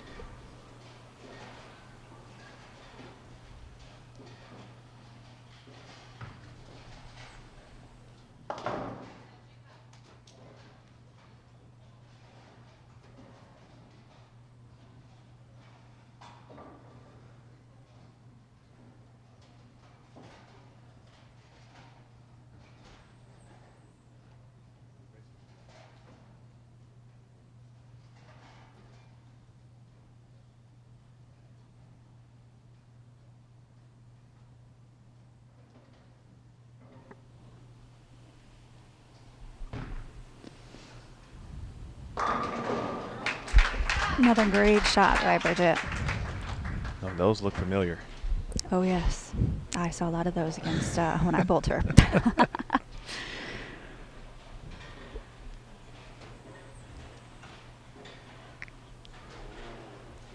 But again, all four of these players, they've all been in this situation before. They're all great champions. They've definitely, had to deal with pressure before. I foresee a lot of really good shots, and I think, again, it's just going to be a matter of who can keep up with their transition, keep balls in play, try to get away from any kind of splits, and then definitely get back on striking again.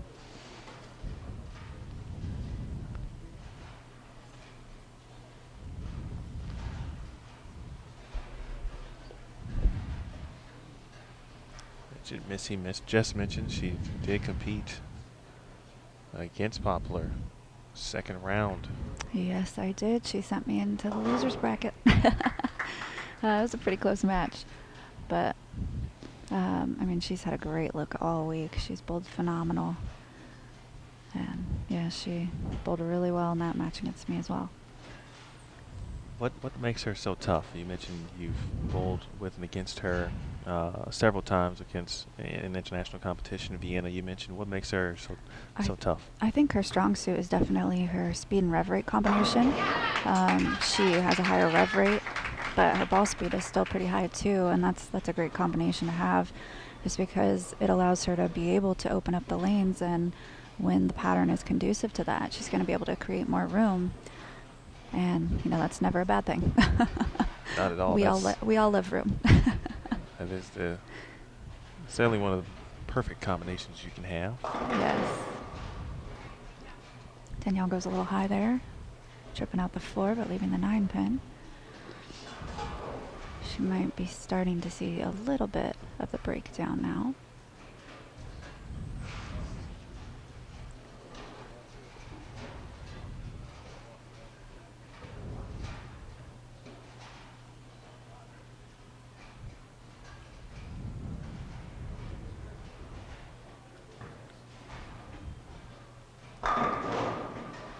Wow, Jane's throwing really good shots. She just can't seem to knock all 10 down.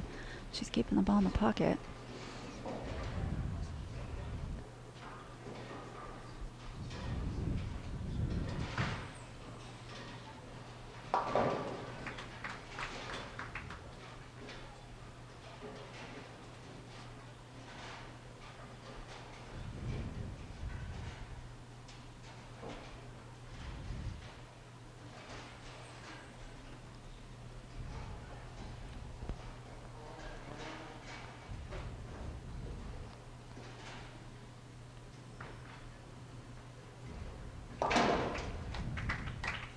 A good frame for Jane Lee.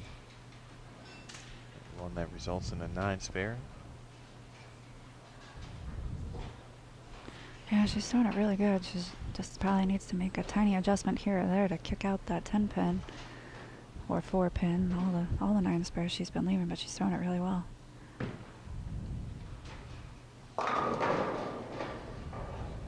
Trouble averted. Yeah. 6-pin only.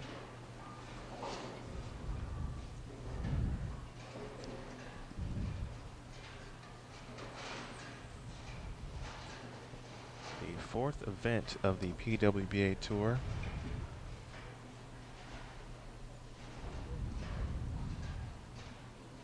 And our first major. First major, essentially completing the West Coast swing.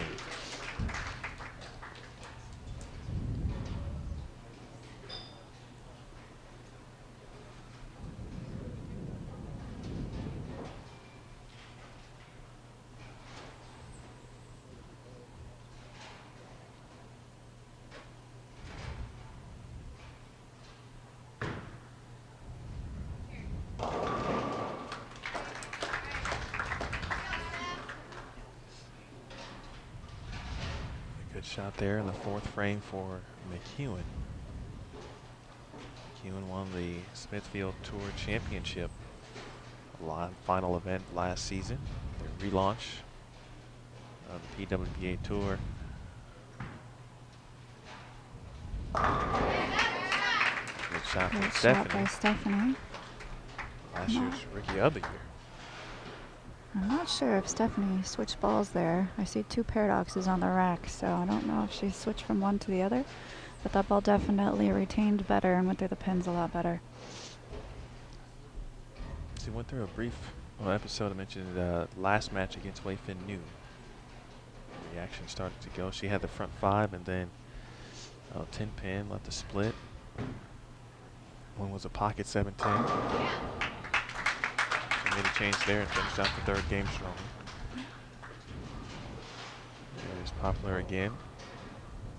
Poplar 3 out of the first 4 now.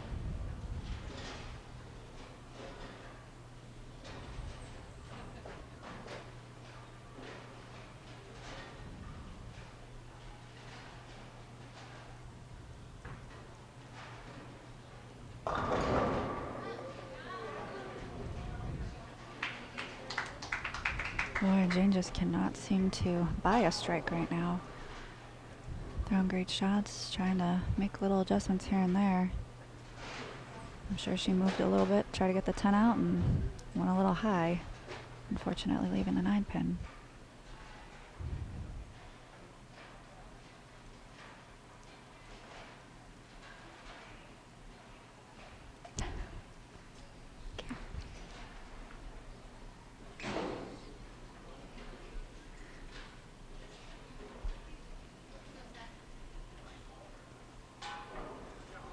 I'd like to thank all of our viewers who have been with us throughout. It's been a great event. Literally the best bowlers in the world have been here this week.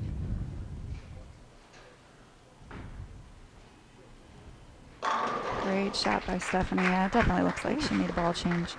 The ball's definitely going a little longer, retaining some energy. Steph has just been on the road of tough matches. And she's just such a competitor, of course. Has faced each one just head on. Whatever the obstacle was, doubling in the 10th, whatever it may be. I think the biggest one was her major last 2 games on the burn, deciding to move way to the right, move up like 3 board, playing the gutter to shoot 100 and something over to make the cut. Yeah, she shot 279 and 240 Yeah. in games 14 and 15 of qualifying. Last 2 games. She was Yeah. not in the cut, folks. Like, No, literally. And that was on the burn squad. So everybody's playing inside, hooking the ball, and Steph moves all the way to the right, plays the gutter, and makes an amazing comeback. Sometimes it takes the unconventional move Yes, absolutely. to make things happen. Absolutely. Sometimes it does. Boy. Oh, wow. Very bad break. Especially after missing a 9 pin. Definitely not something we're used to seeing from any of these ladies at this stage, but definitely any of the Malaysians or Singapore girls, they're all very good spare shooters, so it's definitely not characteristic. Might have been a little frustration miss, and then to back that up with a pocket 7-10. Very, very bad break.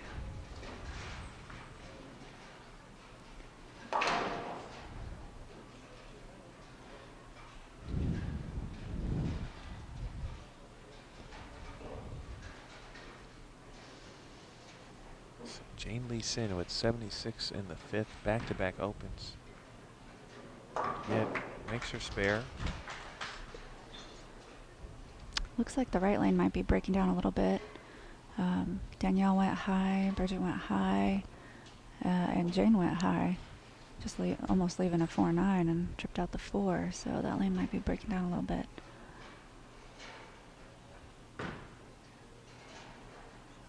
Great shot by Danielle.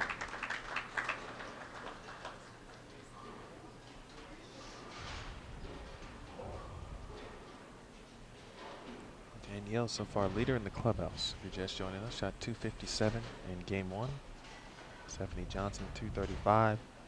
Jane Lee Sin 216 and Birgit Poplar 211.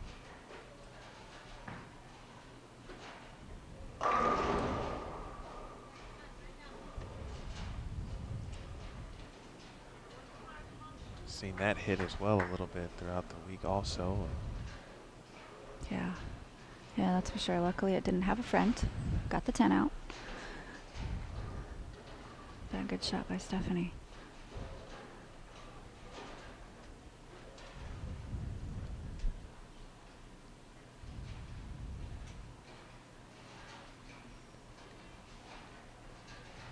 Steph with a 7-pin to deal with here. No one has kind of gotten away from the other in this game yet. Although right now it'll be Jane Lee Sin. After the back-to-back opens, who could use a double. Absolutely. Yeah, I think we're seeing the scores go down a little bit because the lanes are transitioning a bit. So the girls are readjusting, trying to find the pocket again.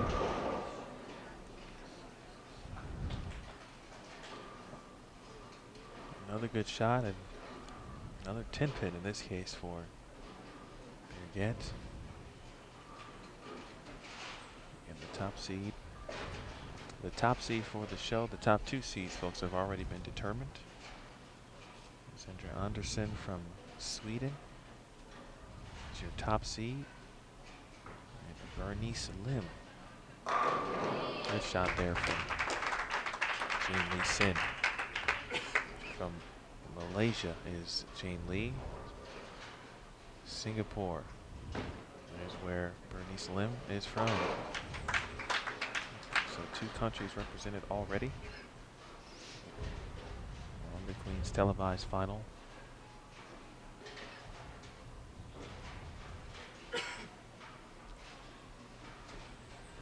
There will be a third.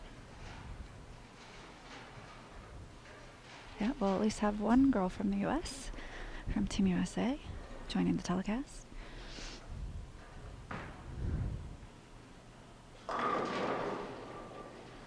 Get out of there, 9-pin. Sure, thank you very much, says Danielle McEwen. Just a 4-pin to deal with. Here comes Stephanie Johnson. And a half hit there in the 6th frame. On the triple. Great shot from Stephanie. Good shot. It's a side step to the left. And she definitely liked that one. Oh yes, when Steph gets pumped, that's when you're going to see the side step, little arm pump.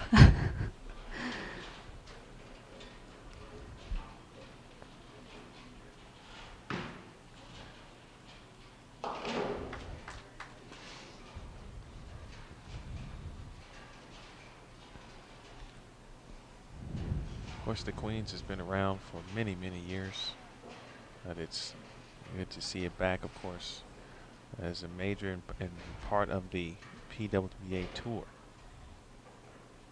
Of course, the tour did not exist in the time period of 2003 until 2015, last year. Big double there. Jane Big Lee double Sin. there for Jane. Yeah, I know we're all definitely excited that the PWBA tour is back. I was one of the generation of bowlers that didn't get to go on the old PWBA tour. So I did what a few of us did and bowled against the men and bowled on the PBA tour. I know we're definitely all happy that we now get to travel week in and week out and have our own tour and go from stop to stop and really experience what tour life is all about. So big thank you to USBC and BPAA for bringing women's bowling back. Absolutely. All of our sponsors, gold partners here this week represented. Kegel, Columbia 300, Storm, and Hammer. A lot of folks involved and to bring the tour back. And just as a fan of the sport, it's great to see, and now working in the industry again, being here 3 or 4 stops week to week to watch the excitement, watch bowlers like yourself have that opportunity. It's a treat for me and I'm sure the rest of the fans who love bowling as well. Yeah. So we thank you. Well, thank you. I know everybody's excited about having us on television, so can't wait to start plugging away that. You know, that Absolutely. we're going to be on CBS Sports Network, and I know all the fans are like, we miss seeing the women on TV. Well, now they can definitely watch us You on miss TV. being there. Yep, week in and week out, which is awesome.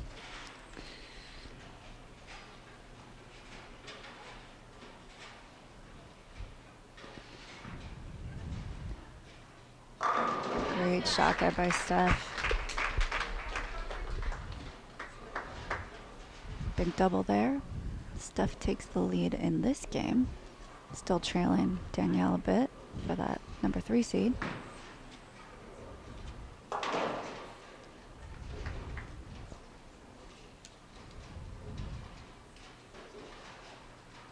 Mentioned TV, certainly. We've got, of course, a live television show. Queens will be live tomorrow, beginning at 5 p.m.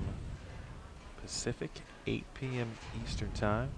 So make sure you take note of that, viewers. Check the schedule, of course, on pwba.com and bowl.com/Queens. Also be taping 3 PWBA shows tomorrow as well. Big three-bagger. Big turkey there by Jane. She definitely needed that. Absolutely. Maybe putting a little bit of pressure on Bridget.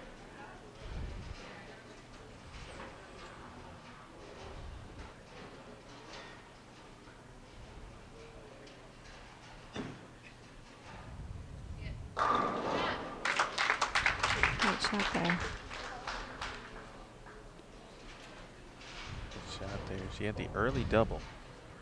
Didn't forget the first couple frames. That was her first strike since the second frame. I beg your pardon, since the fourth. 237 max for Poplar. 226 max for Jane Lee Sin. See if Danielle can get back on the strike train, the foundation here in the ninth. Good shot there. She figured out that right lane.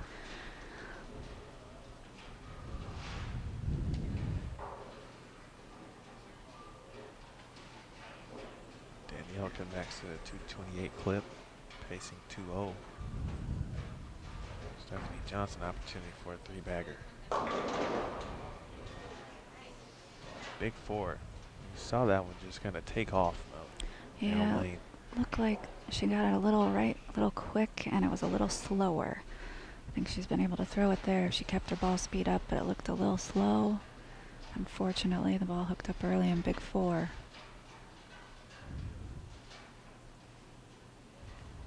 Of course, count important here.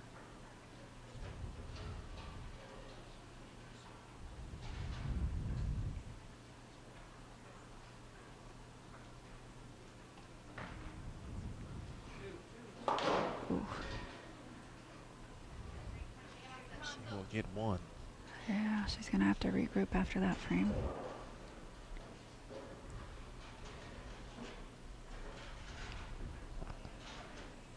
Well, Steph now max 206. Here is Poplar. A double for her would go a long way. She would mix them up. Yeah, big double right there. It was a big double heading into the 10th frame. The young lady has already had a successful May. It's Jane Lee Sin.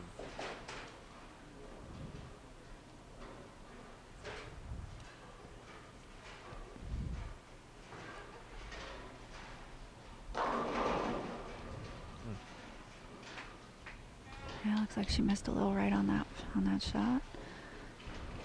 Unfortunately, leaving the 10 pin. But we definitely have had a big turn of events going into the 10th frame here. Well, Steph is coming up in the 10th. Looks like she'll await Jane Lee to make her spare. Jane Lee won her first Malaysian Open International Bowling Championship earlier this month, so it's been a good month of May. This is still May, right? Yes. It's okay. Yes, it is. She'll take care of the spare. Yeah, and that's Malaysia's biggest tournament of the year. Usually they have some international players go out to that event. I've bowled that event a few times, so usually they have the finals televised in Malaysia. So congratulations to Jane. That's awesome. Great accomplishment. Steph coming back with a strike. Big shot there. He was looking for a double here. Danielle McEwen can create some distance here in the 10th frame. And add to her lead.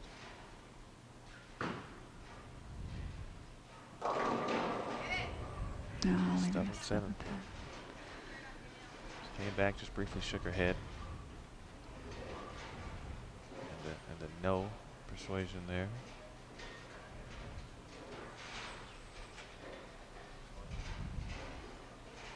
Now she is looking at 208 here with a spare strike.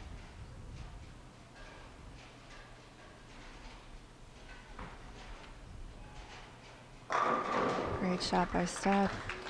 I'm sure she's trying to cut down any more possible lead that Danielle's going to have going into the final game. Even still, Burgett can come back and shoot 237. She can get closer to Danielle. This will be the way it's shaped up to be the game that Burgett can, as you just mentioned, gain some pins and even get out of the last spot at that point as well, which he currently occupies.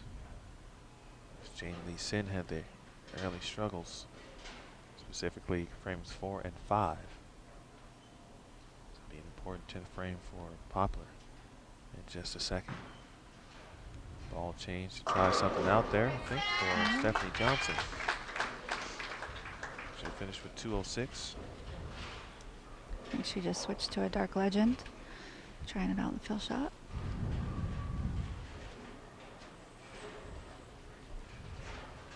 Stephanie at 441 after 2. Danielle trying another ball.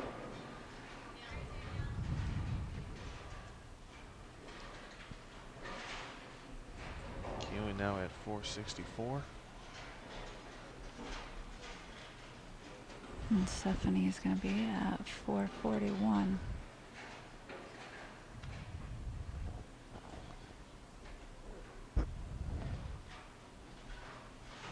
Jane definitely needs to strike out right here. Coming up high.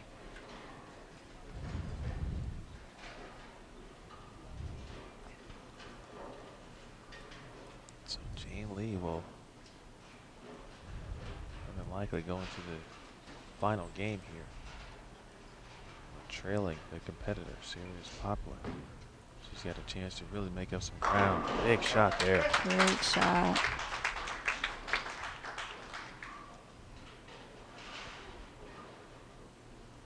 Get just one blemish on her record, as do all of these competitors, but she was the top seed.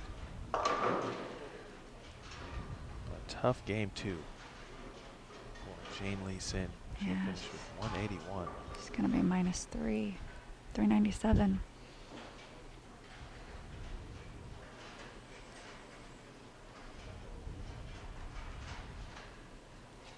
Of course, it is a 3-game match. Still 10 more frames to go.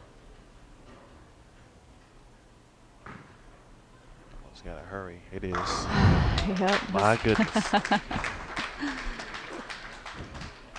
I think she's definitely has some free hook now to the right. I think we're going to see her bowl pretty big last game.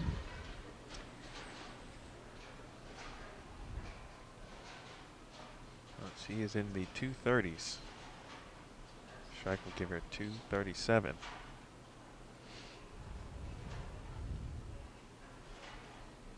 she would move into second place in this situation.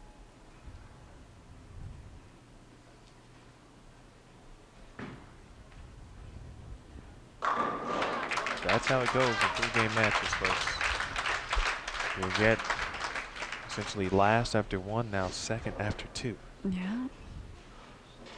So the current situation, Danielle McCune, 464. Bridget Poplar, 448. Stephanie Johnson, 441. And Jane Lee Sin, 397. So still very close going into this last game.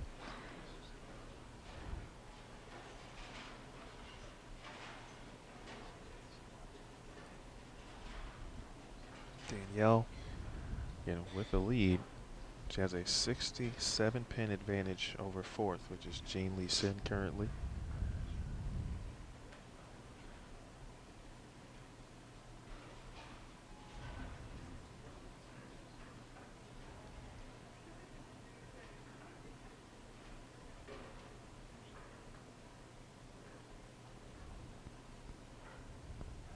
Final game. Here we go. And Steph starts with a 10 pin.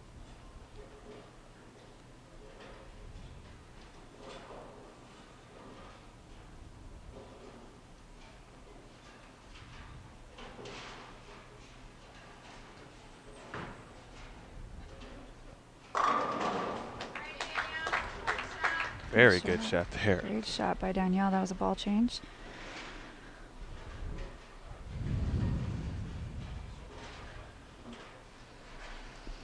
At this level, Missy, how quick do you have to be on making adjustments, reading lanes, of course, reading the transition? Well, it's all about that at this level, that's for sure. And I think it all comes down to who can figure them out the quickest. And you almost have to be a step ahead. And you really have to watch, you know, your other competitors, especially you're bowling on the same pair. You need to know where they're playing, and when you see their ball hook a little early, you better make a move off of it. And when you see your ball wiggle or do the wrong thing, you can't be scared to switch balls, especially at this stage and especially this late in the game. You're going to have to make those moves really quick, be committed to them, and make great shots.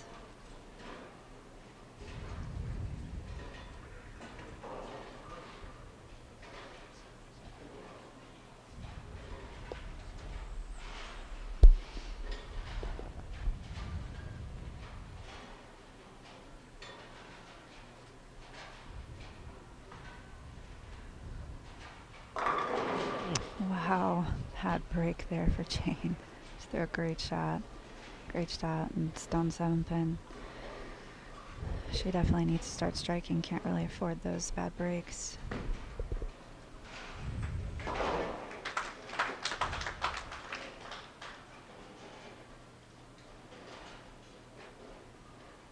Pop over the early spare. McEwen with a strike. Spare from Johnson, and now Jean Lee Sin. And to spare the 7 pin.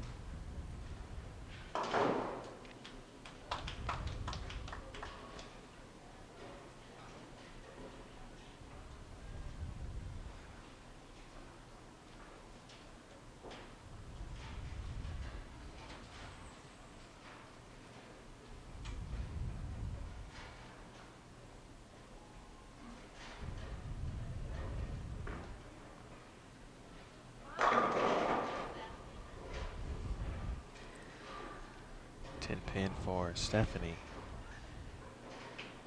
Yeah, it looks like Steph's losing ball reaction a little bit. I think it's really going to depend on if she needs a big game or just needs a clean game. What she's going to do here. Good shot by Danielle. 9 pin.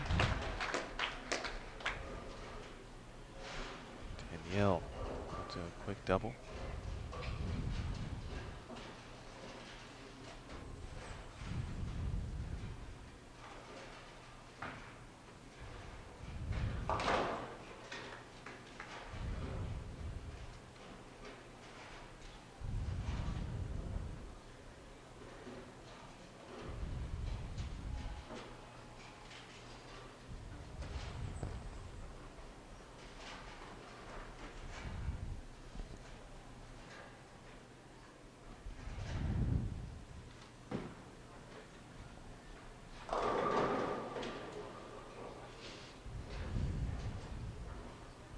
Coming in a little light, leaving the 7 pin.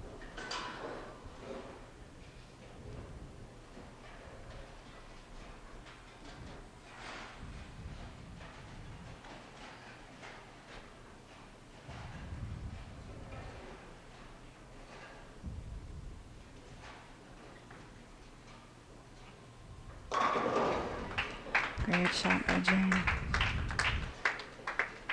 Jean Lee will need to string a few together. Right now, she can't really pace with the field, essentially. She'll need some strikes and then perhaps some opportune breaks from others. Exactly. Or inopportune, if you will. Exactly. Some strikes and a little love.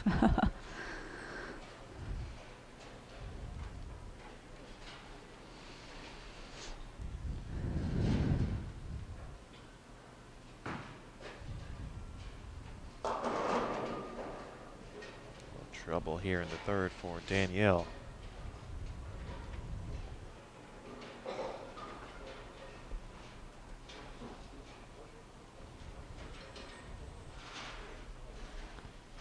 Danielle now has been on Team USA 5 consecutive years. She's a 3-time Junior Team USA member. Great shot by Steph. Great shot.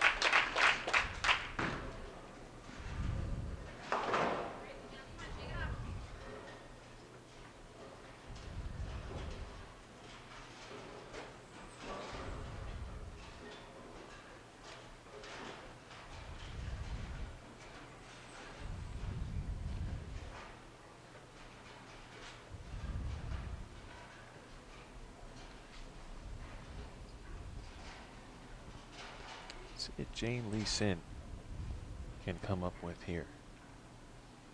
But a tough 7-pin to start. She certainly should be looking at a double in that regard. Got it there. Beautiful shot.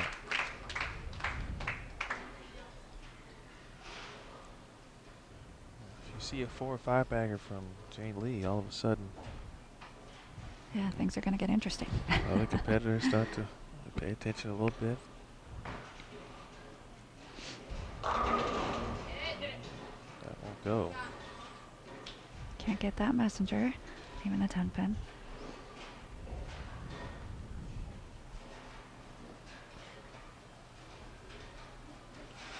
if you're just joining us, folks, you're watching the final round of the 2016 USBC Queens Elimination Bracket Finale here. 4 players for 3 spots on the televised finals tomorrow. The USBC Queens.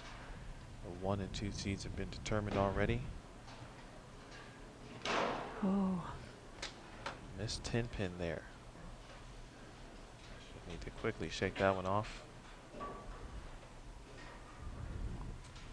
Sandra Anderson and Bernice Lim. Sandra from Sweden, Bernice from Singapore. They're your 1 and 2 seeds respectively. Right now, Danielle McEwen, front runner for the 3rd seed. She'll take that strike. As it stands now, it would be McEwen, Poplar, and Johnson entering this 3rd game, but just saw that open frame from Birgit. Jane Lee Sin has a double. Here's Stephanie Johnson looking for a double herself.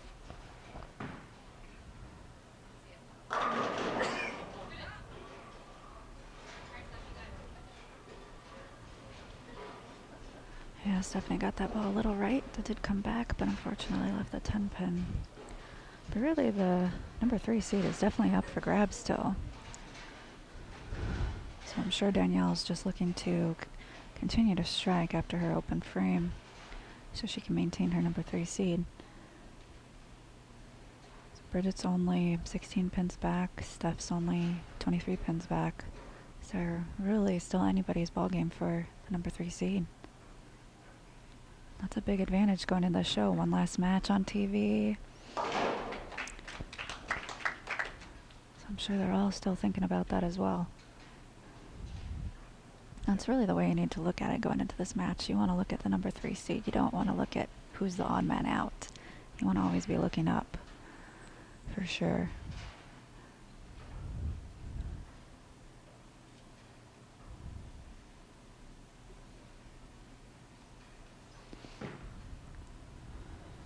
Good bounce back shot. In the 4th for Birgit Poplar. Again, representing Germany. Plenty of international competition under her belts. Doubles gold back in 2008, the World Youth Championships. Oh, tricky Look out. for Jane. Look out now. Yep. She's coming back.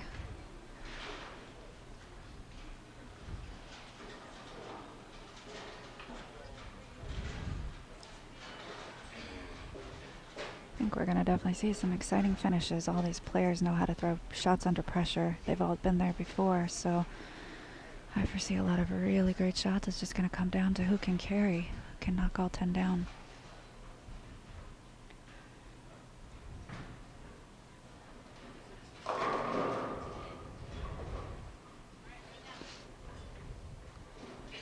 More back row action on the 7-pin for Stephanie.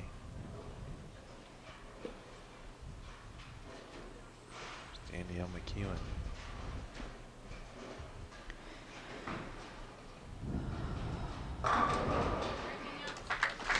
Big double for Danielle, trying to maintain her number 3 seed lead.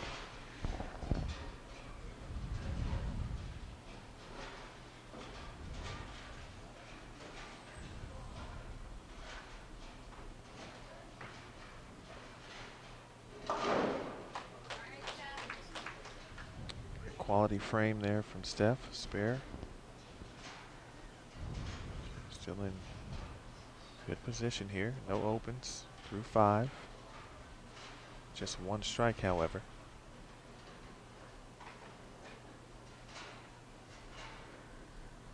Poplar.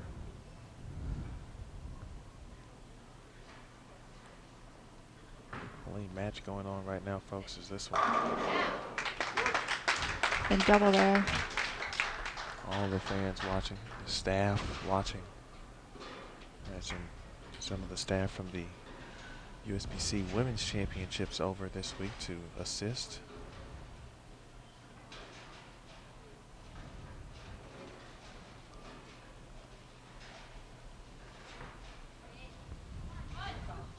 Oh, 4-bagger for Jane.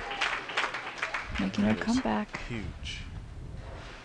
That's what she needs to do. She knows it. She knows she needs to put it there and hope they all fall. And it's essentially from the start kind of that must-strike mentality. But again, stand within yourself and throw on the best shots possibly. Yep, absolutely. Oh, Steph, just 1 strike through 5.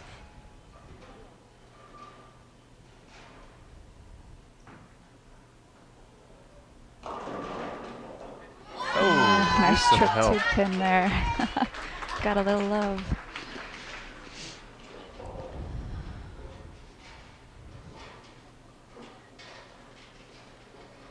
Let me ask you, Missy, is where is Steph right now from a reaction standpoint? Well, honestly, she's in a tough spot because she can control the pocket, but her carry percentage is not really good right now. It looks like her ball's rolling out a little bit. So it's kind of one of those gutsy decisions. Do you make a ball change right here when you know you can get 9? And possibly make a ball change and split when you're trying to figure it out? Or do you continue to keep hitting the pocket and hope they fall? So I think right now she's, her and I'm sure Rob Gottschall and Adam Ishman have talked to her, and I think they're trying to stick with the ball that she's comfortable with. Steph's really good at manipulating her hand to get the ball to go through the pins correctly. So I think that's the decision that they've made so far. Looking for 5, Jane Lee. But I don't know. I think if Jane keeps striking, that decision might change. Absolutely.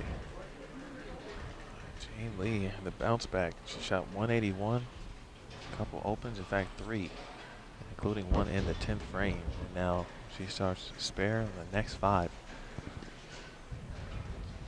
Entering the back half of this game. Still really anybody's match. Oh, great shot there. Nice shot there.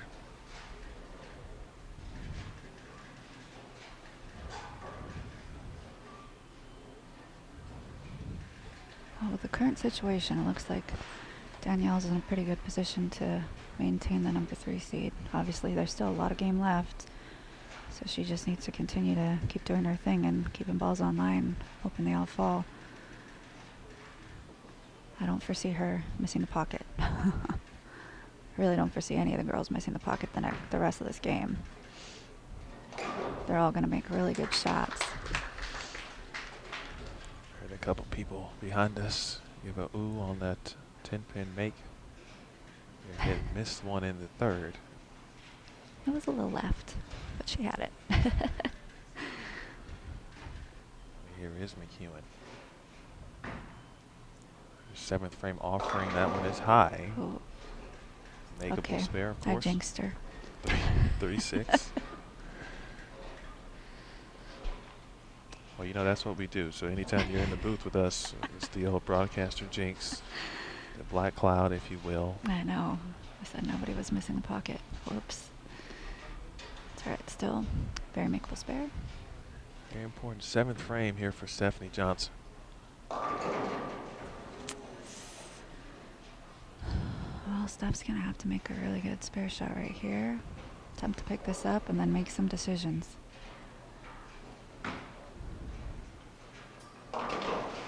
Spare is good for Danielle.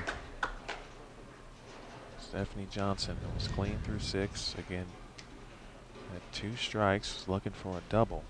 She's got an in between that ball reaction. Jane Yeah. Lee Sin with a 5-bagger. That's a rough spot. That's a rough spot to be in, that's for sure. Give it a run. Oof. Very close, so she'll have to shake that off here. 2:16 left on the board max for Stephanie.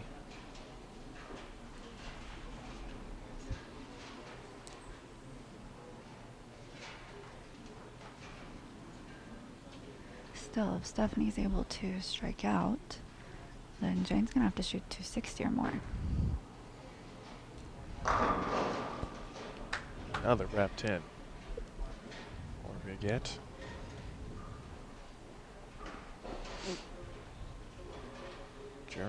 Germany, Malaysia, and the United States are represented here on 29 and 30.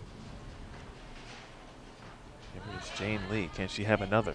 Give it to her. Oh, 6 in a row for Jane, making things very interesting in this final game. Oh, the 3-game match. Just unbelievable. Everybody should be watching at home. This is fun bowling right here. Watching some of the best in the world making great shots.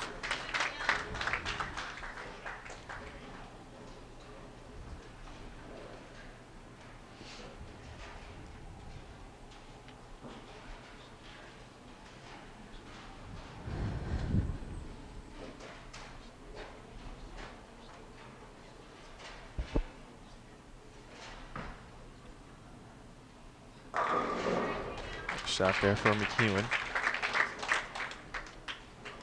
Potentially the shot of the match right here for Stephanie. Yes, this is a big shot for Stephanie.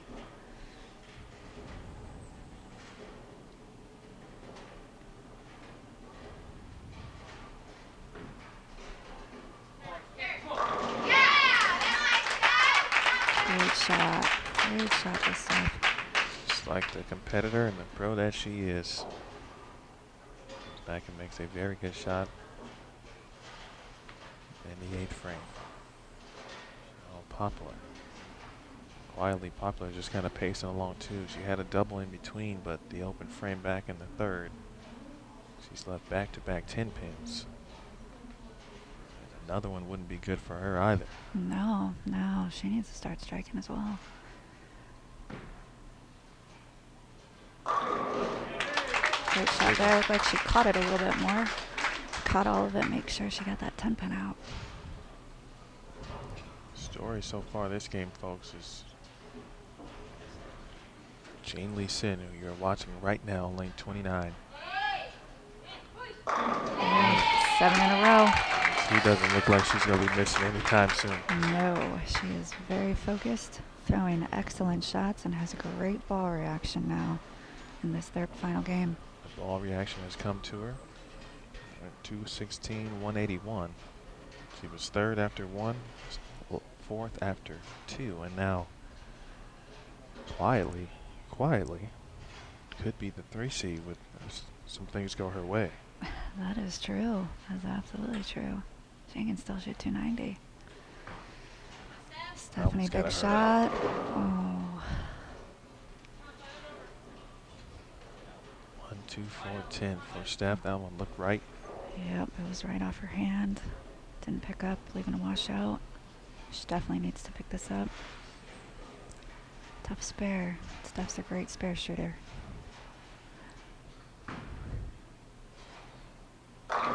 Great shot there by Danielle, posting that shot at the end, getting the double.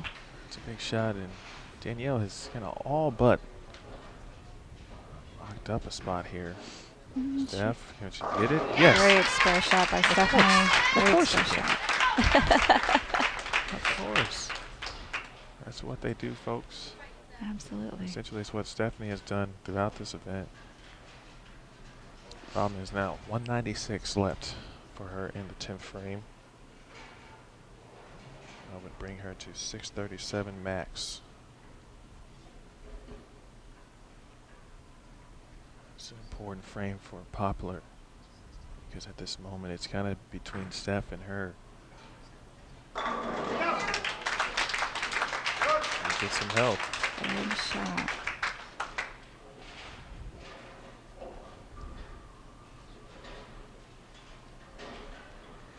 Yeah, things are still really close for third seed, especially if Jane strikes right here. Jane strikes right here. Danielle needs to at least shoot 223 to tie. Yep.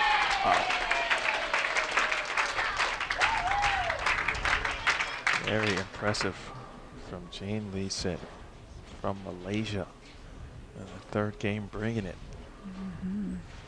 Now Steph will go first. She needs all three.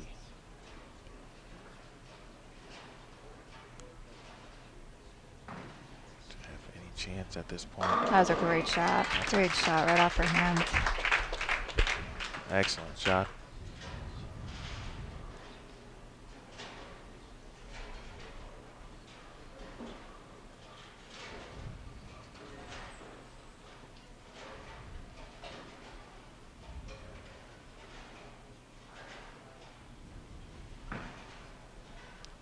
McEwen.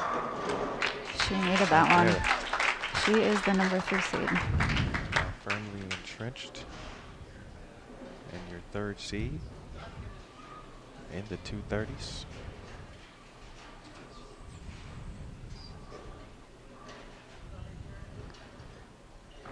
Big shot here from Steph.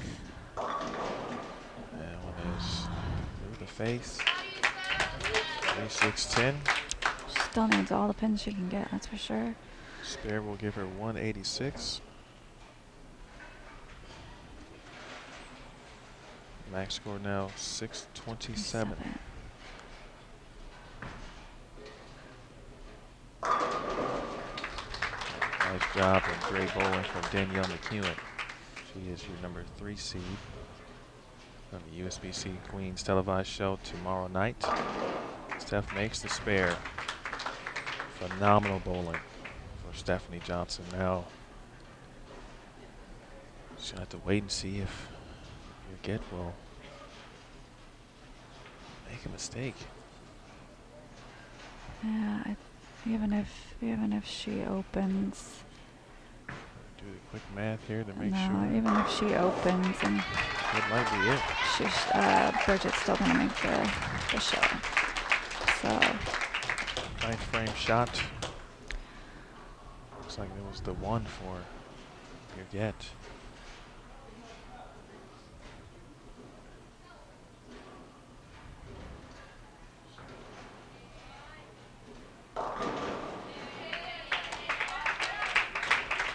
The string ends in the 7th, but still 267 available.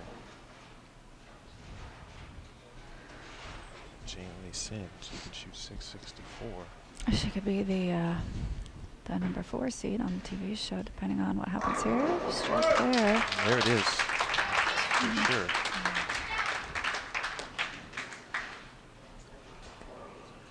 Your get Poplar, your top seed. If she strikes out, if Poplar strikes out, then she will be our number 4 seed.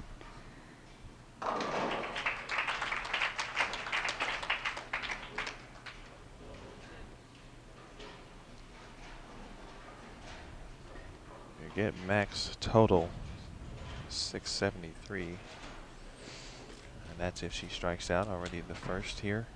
Oh, it looked like it was in. Oh.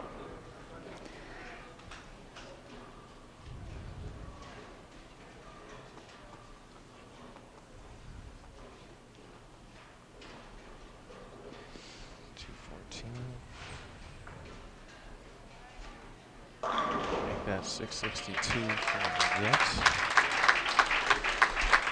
Jane Lee Sin.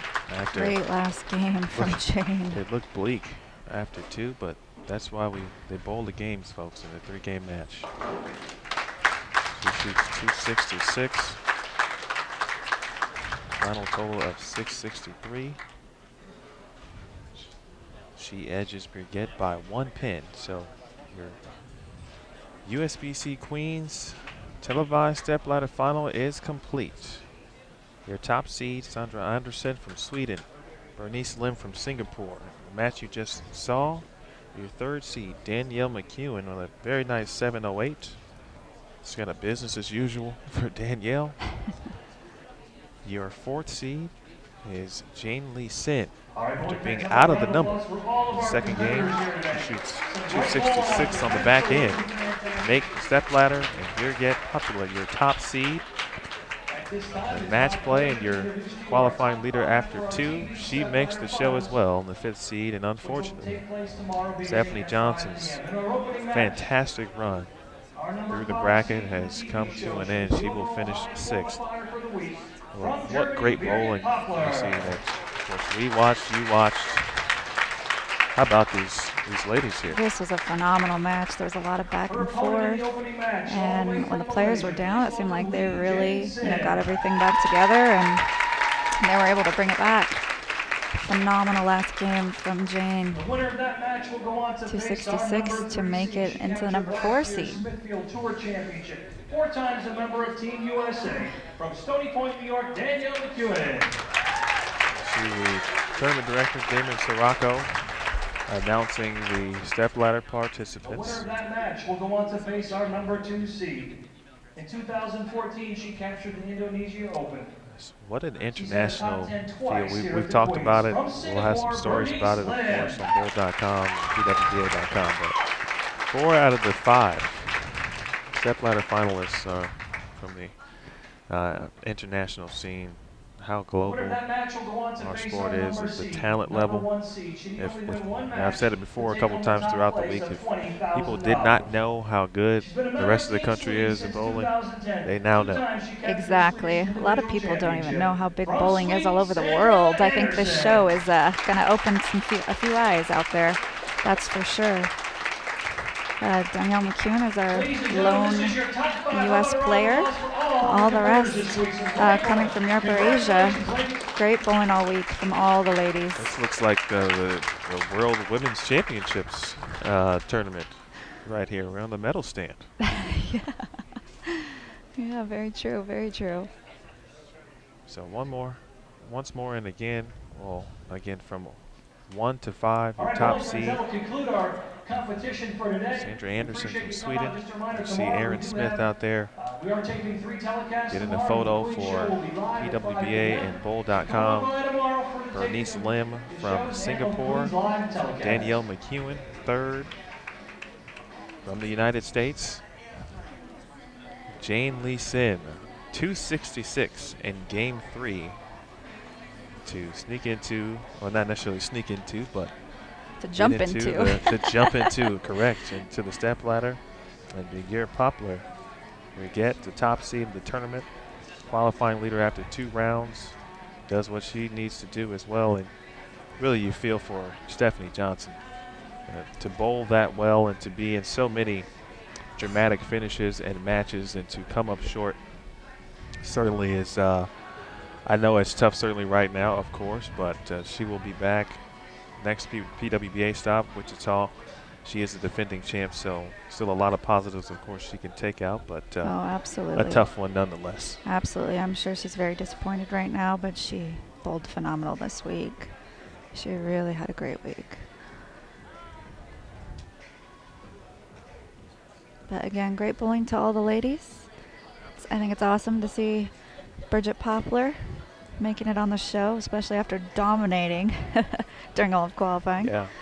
So great bowling to her and all of the ladies, and good luck on the TV show. Thanks for having me. You're welcome, Missy. It's a pleasure. And anytime, as I tell every guest that has come by who's on tour now, the next time, I don't want to see you back here with me. I'd rather see you bowling. Yes, I would Of rather be course, bowling of too. course. So, but certainly appreciate it.